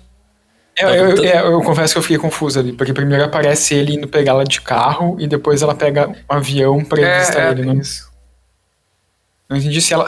Eu pensei, será que ela tá indo pra um festival de música, porque ela tava sempre com o violão dela. Mas eu não entendi também aquilo. Mas ela questiona ele no final se ele vai se mudar ou não, né? Sim. Isso deixa até um pouco mais confuso mesmo. É que eles moram na Califórnia. Sim.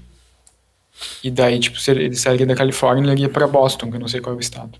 Ele iria pra cidade Massachusetts. de Massachusetts. Boston. Tem uma música, né? Fala Boston, Massachusetts. Não, Bee Gees, alguma coisa Massachusetts. Bee Gees tem uma música sobre Massachusetts. Mas... Não, vocês sabem quem é o padrasto da filha dele, quem é um ator? Não. O Spike Jonze. Ah, é? O diretor. Eu sabia que eu conheço esse cara de algum lugar. Ele me lembrou o Todd McFarlane, mas não é o Todd McFarlane, então eu não liguei A mais B. É o Spike Jonze.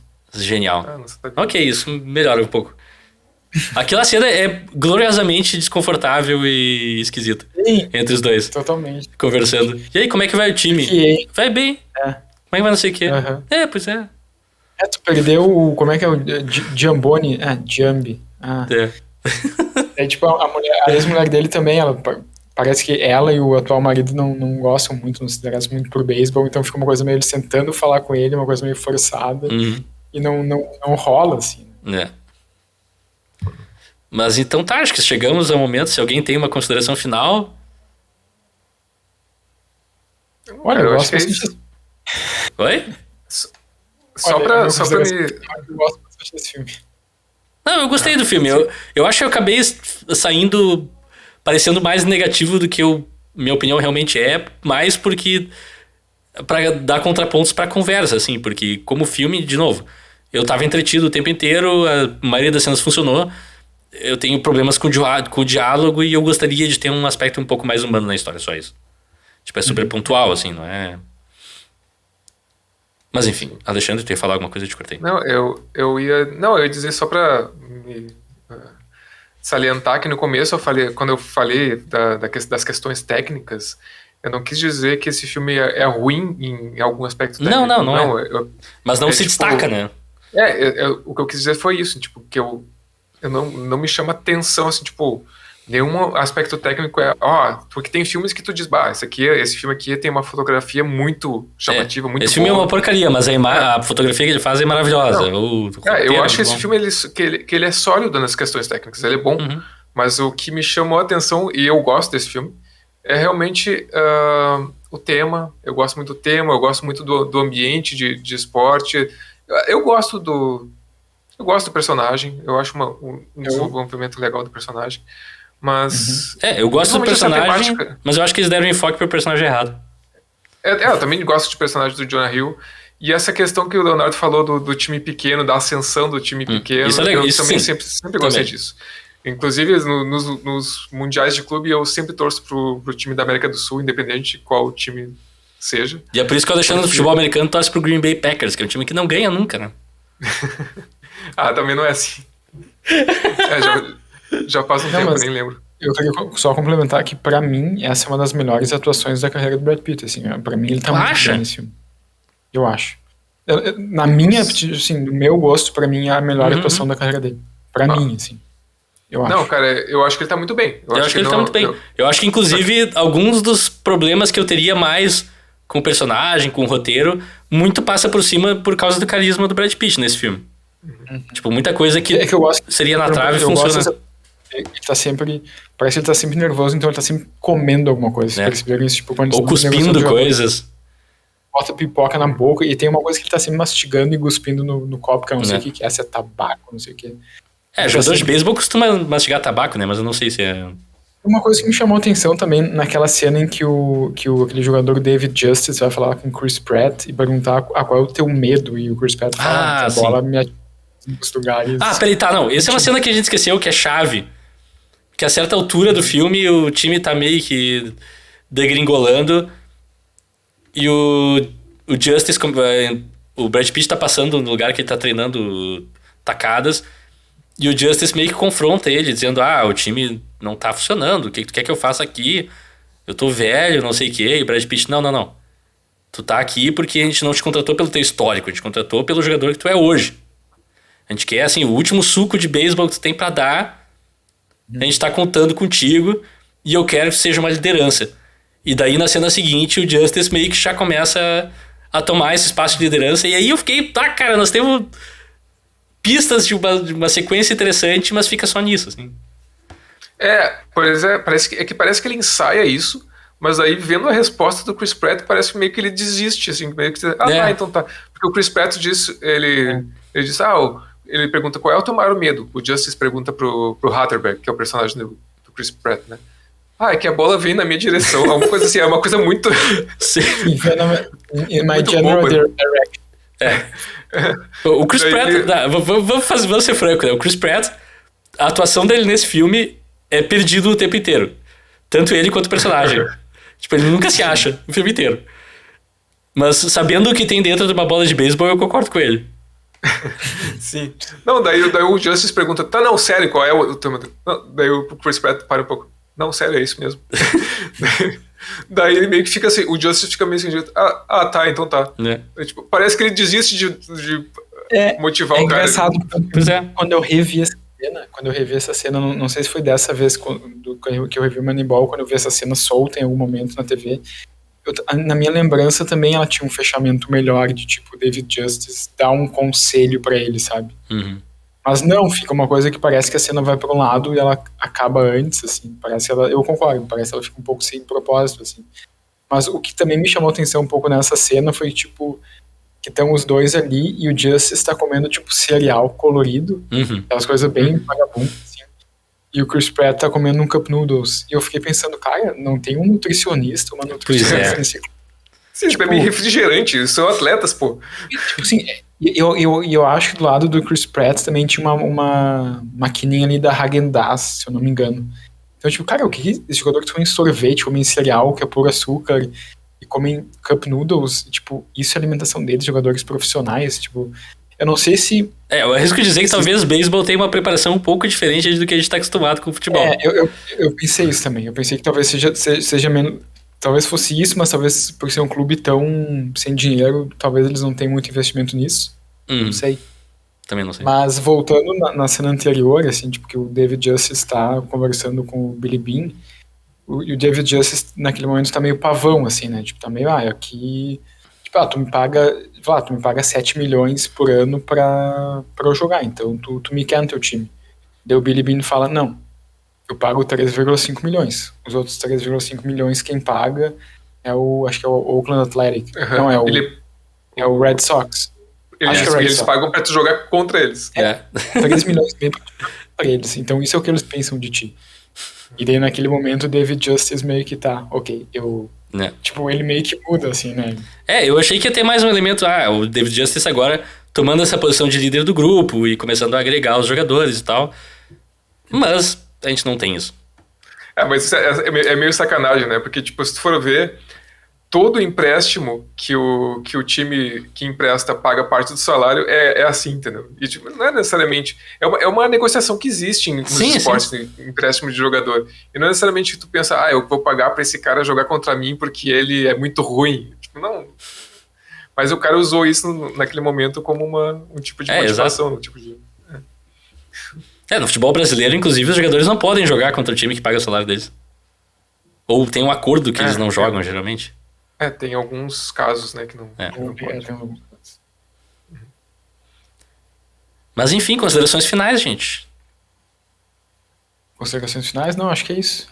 A cena do Jonah Hill mostrando o vídeo do gordinho é minha favorita. O jogador totalmente fora de forma. Curiosidade, esse filme acho que foi o segundo filme... Foi o segundo filme sobre beisebol indicado a melhor filme no Oscar. Uau. Qual foi o primeiro? O outro foi Campo dos Sonhos, em 89, com o Kevin Costner. O Kevin Costner também tá em outro filme bem legal sobre esporte, chama A Grande Escolha. Que ele não é um técnico, mas ele é tipo diretor, tipo manager de um time de futebol americano. E daí, em inglês, o filme se chama Draft Day. Daí eles têm que escolher qual jogadores vão Eu vi esse filme esse fim de semana também, Leonardo. Eu vi esse filme esse final de semana. E eu achei legal esse filme, vai dizer. Cara, eu achei muito propaganda da NFL. É um pouco. Que ele tem o dia do draft pra decidir. Eu vou spoiler um pouquinho do filme. Tu tem uma pressão enorme pra ele contratar um jogador que é revelação do futebol de faculdade lá. E ele não quer contratar o cara. O feeling dele diz que outros jogadores vão ser mais importantes pro time. Um deles, inclusive, é o Pantera Negra. Que, quando apareceu no filme, eu fiquei, what? Chadwick Boseman tá nesse filme? Como assim? Não tava nesse filme. Sim. E daí... o filme inteiro ele investigando junto com uma equipe inteira, até um detetive particular entra na história, pra descobrir podres do cara esse que é o favorito pra ser contratado. Só que eles têm muito medo de falar coisas que podem ser reais de jogadores, sabe? E daí o conflito acaba todo ficando em volta de... os outros jogadores do time não foram na festa de aniversário dele. Oh, meu Deus, nós não podemos contratar esse cara. Em vez de me dar um problema de verdade, mas eles não querem se arriscar de queimar o jogador da NFL. Enfim, é um filme que tem seus pontos interessantes. E eu acho que a parte de bastidores de esporte, o Draft Day, inclusive, faz melhor que o Moneyball em aspectos. A realidade de manager, a negociação, tudo, talvez um pouco mais a fundo. Mas acho que como filme mesmo, o Moneyball é muito melhor. Eu acho Moneyball melhor. Eu acho um filme mais complexo também. Acho que ele é um filme que ele talvez não vá tão a fundo nessa coisa de negociação como o Draft Day vai, mas o Moneyball também fala isso, mas o Moneyball acho que ele vai mais a fundo em mais questões, né? E tem toda a questão da estatística e tal, que o filme poderia se aprofundar até mais, que é mais interessante que qualquer coisa que o Draft Day tem a dizer. Draft Day é mais que venha pra NFL, venha realizar seus sonhos, você também pode ser um jogador de primeira divisão. Meio bizarro, mas enfim. Então tá, isso aí, Moneyball é isso aí. Que nota você... Oi. Só pra ressaltar, pessoal, o Moneyball atualmente ele tá na HBO Max, tá? Isso. Se quiser ver. O streaming é aquele roxinho, que tá em via... há perigo de ser extinto no futuro, não sabemos ainda. Estamos tentando manter informações. Agora, toda vez que eu entro no HBO Max e ele buga ou tem um lag, alguma coisa, eu fico com medo. Outro dia eu entrei e ele foi listar todos os filmes e não aparecia capa de nenhum. Eu fiquei muito assustado. Tirei até uma foto. Mas enfim, já que esse filme fala de estatísticas e tal, que nota vocês dariam pra esse filme em %? Em %? Em %. Vai até 100%. Vai até 100%. 0% a 100%. Eu daria 110%. Não, mentira. Eu daria...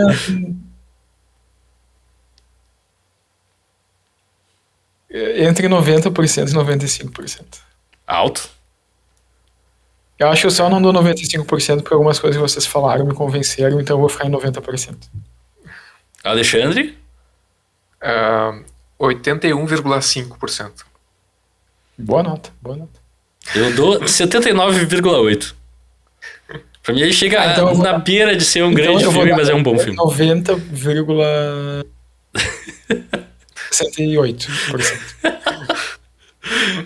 E essas são as cotações oficiais do Moneyball. Nós esperamos que sejam contabilizadas e colocadas num diagrama depois. Já que a gente tá falando das porcentagens, desculpa te interromper, mas o filme explica isso muito por cima, né? Mas a gente poderia explicar também, né? Que o Moneyball é basicamente, trabalha com essas porcentagens no sentido de, tu tem um tal jogador que, sei lá, ele chega na base 50 vezes. A porcentagem de acerto dele é 50%, sei lá, é 80%.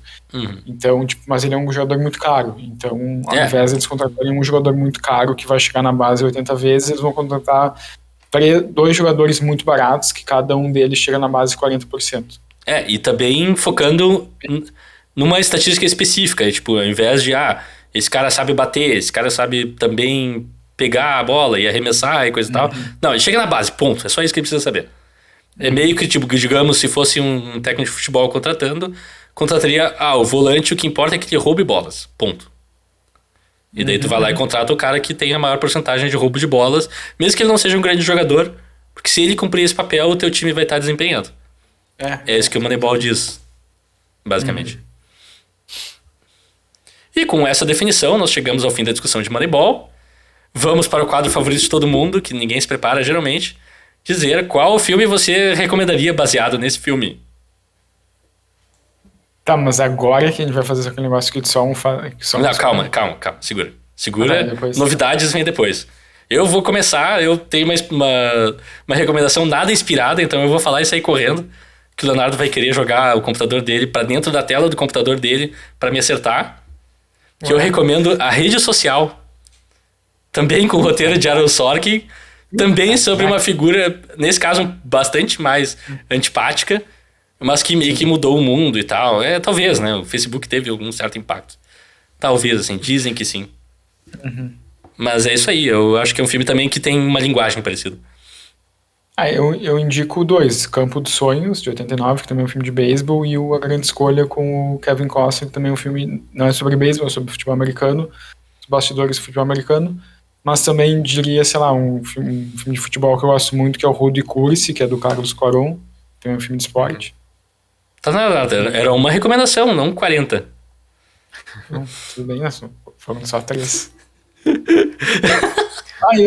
Mas eu recomendo também uma série da Netflix, que é a melhor série de bastidores de futebol que eu vi, e eu vi algumas, que é Sunderland até morrer. É sobre o do campeonato inglês. São 2 temporadas, é muito legal, que a primeira temporada é quando eles estão na primeira divisão. Tipo, foi uma série feita quando eles estavam jogando a primeira divisão da Inglaterra, só que quando eles estavam fazendo essa série, o Sunderland caiu para a segunda divisão. E daí a segunda temporada, eles tentando subir para a primeira divisão, só que daí eles caem para a terceira. Meu Deus! Ok, eu preciso ver esse filme. Não sei se eles caem para a terceira ou se eles ficam na segunda. De qualquer forma, eles não sobem. Não dá certo. Eu acho que eles caem para a terceira. Massa. E Alexandre? Então, minha recomendação é um filme de 2010, dirigido por Tom Hooper, chamado Maldito Futebol Clube. Excelente filme. Esse filme é muito legal. Ele acompanha a história de um técnico da Inglaterra, acho que entre os anos 60 e 70, por ali. E ele é um técnico acho que é do Nottingham Forest, se eu não me engano. E ele faz uma baita campanha. Do Robin Hood. Assim, e é um cara com um temperamento forte, um cara bem peculiar, interpretado pelo Michael Sheen. Grande ator, que tá no Crepúsculo também, fica a dica e lembrança. É verdade. E também é com o Timothy Spall, esse filme também. Não, ele tá no Tron também, o segundo Tron. Uhum. E depois, esse cara tem uma certa... Ao longo do filme, ele dá pra mostrar que ele tem uma certa antipatia com o Leeds United, e depois ele acaba treinando o Leeds United também, e não tem o mesmo sucesso que tem no Nottingham Forest e tal. Mas é muito legal, assim. Também dá pra ver bastante os bastidores do futebol, o treinamento do cara. O cara é bem... é um personagem bem interessante, assim. Eu gostei muito desse filme. Esse é um grande filme, e eu lembro muito, assim, das cenas de jogo dele serem filmadas do ponto de vista mais ou menos do treinador, assim, é tudo meio que na altura do campo, e é muito bem feito, é muito impressionante, assim, é um filme bem legal. Eu quero muito rever esse filme. Eu também. Talvez... Só para fechar o ciclo desse episódio, o Alexandre falou do Leeds United, o Marcelo Bielsa foi técnico do Leeds United durante 4 anos, de 2018 até começo desse ano. Michael Sheen odeia ele. Não sei se o Michael Sheen conhece o Marcelo Bielsa. O personagem do Michael Sheen do filme, tá. Mas o Marcelo Bielsa, pra mim também foi um grande feito, e esse é o tipo de feito que eu gosto no futebol. Marcelo Bielsa pegou o Leeds United em 2018, o Leeds United estava 16 anos sem jogar a primeira divisão. Na primeira temporada ele não consegue subir com o Leeds United, na segunda ele sobe com o Leeds United em 2020, e depois de 16 anos ele consegue colocar o Leeds United de volta na primeira divisão, que é um clube super tradicional da Inglaterra. Assim. Hoje não tem tanta tração, mas é um clube super tradicional. Assim. E tipo, hoje em dia em Leeds tem murais pintados do Marcelo Bielsa, tipo, tem frases escritas in Bielsa we trust, esse tipo de coisa, assim, tipo de cara que deixou um legado na cidade, assim, sabe? Uhum. Então, que eu acho que, enfim, dialoga com o Moneyball. Show de bola. E agora, normalmente, a gente entraria pro final do episódio, mas eu gostaria de fazer algo diferente e interessante hoje. Okay. Talvez mudar um pouco. Assim, a gente já está há 1 ano fazendo esse podcast, mais ou menos no mesmo formato. Acho que a gente ia sacudir um pouco, fazer uma coisa um pouco mais... Daí Vamos sacudir a poeira. Assim, quem tá ouvindo até agora vai ser recompensado com a nossa discussão sobre como vai ser o futuro do podcast. Não se preocupe, não vai mudar nada, tipo, muito relevante. Mas assim... Vai ser do podcast. Não, nem brinca. Mas a gente tava pensando... técnico de futebol. Que geralmente, assim, os filmes que são escolhidos são nos passados por um grupo de gestores que a gente não sabe, não tem muito relacionamento. E assim, a gente sempre teve discussões tipo, vale a pena fazer desse filme, vale a pena fazer daquele e tal, coisas assim. E eu acho que é o momento de trazer o poder para as pessoas. E acho que nós ganhamos agora a independência de escolher os nossos próprios filmes. Sim. Mas como tudo que eu faço tem que ter um jogo, uma brincadeira em cima, eu acho que a gente tinha que cada episódio, um de nós vai escolher um filme que se relacione de alguma maneira com o filme do episódio anterior. E inclusive vai servir para quem tá em casa nos ouvindo. No final de cada episódio vai ter uma grande revelação da pessoa falando vai ser o filme tal, e daí ou as 2 pessoas que não escolheram vão provavelmente entrar em choque e ficar que porcaria, eu não queria ver esse filme, mas agora eu sou forçado porque a gente falou no ar. Então é isso. E a gente queria começar hoje, sabe? A gente só precisa escolher qual de nós vai começar e como é que vai ser essa ordem da bagaça. Tem que ver como é que a gente vai escolher. É verdade. Eu só queria dizer que a gente tá mudando o nosso método de escolha de filme, porque até então a gente estava escolhendo meio que no achismo, assim, né? E agora, inspirado pelo Moneyball, a gente vai escolher com base em alguma coisa mais concreta, um elemento concreto que esteja presente. Que esteja presente. Estatisticamente, esse é o filme que a gente tem que fazer no nosso próximo episódio. Então, quem é que quer começar e abrir os trabalhos? Cara, eu não faço ideia de como fazer isso, mas... Sei lá. Eu ia falar, tipo, um Maldito Futebol Clube, mas a gente vai deixar isso mais tarde. Né? Calma. Não. A gente tem que escolher a pessoa primeiro, depois a pessoa tem que falar qual é o filme, e essa palavra é lei. Tá. Daí como é que vocês querem escolher a pessoa? Eu não sei, eu vou escolher o Rafael, porque o Rafael é o criador do podcast, então é mais fácil. Um voto. Eu ia dizer isso, cara. Eu acho que começa com o host, então. Começa com o host. Porque a ideia foi tua, então tu já deve ter pensado em alguma coisa. Né? Pode ser, e daí quem é que é o segundo, então? Deixa eu ir pensando em alguma coisa enquanto vocês discutem. Tu quer ser o último, Leonardo? Pode não ser, eu só tô escolhendo aqui. Pode ser eu, então, porque o Leonardo... o episódio de hoje, o Moneyball, já é muito do Leonardo. Exatamente. Boa. Então tá. Então eu vou anunciar agora... detalhes. De olhos bem fechados foi bom pra todo mundo. De olhos bem fechados foi bom pra todo mundo. Talvez um pouco menos bom pro Tom Cruise, mas enfim. Não sei. Não vem ao caso. Então eu vou anunciar agora o filme que a gente vai ter que ver. Olha, não vale desistência, tá, gente? Não. Tá bom. A gente vai até o fim, então. A gente vai até o fim. Tá, mas tu tem que dizer por que tu escolheu esse filme. Com base no... Fala antes por quê e depois fala qual é o filme. Tá, o porquê é super, na verdade, é bem... Não é muito tênue, na verdade. Não, é bem óbvio. É porque tem um filme que tem um ator que tá no Moneyball também. Puta merda. O quê? Não, nada. Nada. Tá. E o filme que eu queria trazer pra gente discutir no próximo episódio... Não. É Superbad. É hoje. Eu sabia falar desse filme, cara. Com o Jonah Hill. Faz pouco tempo que eu vi esse filme, sabia? Eu sabia que tu ia falar Superbad. Por que tu é contra, Leonardo? Não sei. Eu nunca vi esse filme, mas eu tenho alguma coisa contra ele, não sei o quê. Não sei o quê. Mas então, um dos grandes motivos pra fazer isso é também para as pessoas que estão nos ouvindo saberem, ok, nós temos 2 semanas pra ver a Superbad nesse caso. E daí procurem, eu acho que ele tá no Netflix, eu acho. Deixa eu dar uma olhada rapidinho aqui. Eu lembro de ter olhado isso, mas eu não decorei nenhuma informação pra dar corretamente. Tá no HBO Max. Também. Vamos ficar no roxinho. Mas então, daqui a 2 semanas a gente vai falar sobre Superbad. É hoje. Um filme teen super irreverente. Por causa do Jonah Hill. Por causa do Jonah Hill. E na semana que vem, no episódio que vem, o Alexandre vai revelar qual filme ele escolheu pra seguir a corrente, por assim dizer. E eventualmente, daqui a 6 meses, nós vamos olhar pra trás e dizer: meu Deus, como é que a gente chegou em Speed Racer saindo de Moneyball? E coisas assim, então... Só pra ressaltar, tá? Superbad é com Jonah Hill, com Seth Rogen, com Michael Cera, também com a Emma Stone, exatamente, com o Bill Hader, também que tá no Bill Hader. E grande elenco. É um filme formativo, cara. Eu lembro de...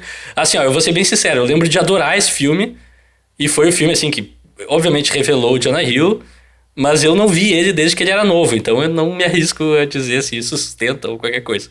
Vamos descobrir juntos. Comentou isso numa das coletivas do Moneyball, que o Superbad foi o filme que despontou ele, assim.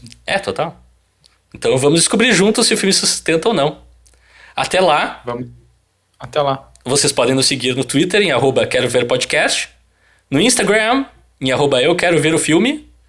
Você pode nos mandar um e-mail com críticas, sugestões, dúvidas, sugestões de filmes. Aliás, eventualmente nós queremos incluir também o público nessa corrente de escolhas. Mas a gente precisa de mais engajamento, gente. Vamos criticar, vamos xingar, vamos agitar os nossos comentários lá em tudo que é espaço. Ou e-mail, enfim. Eu quero ver o filme @gmail.com.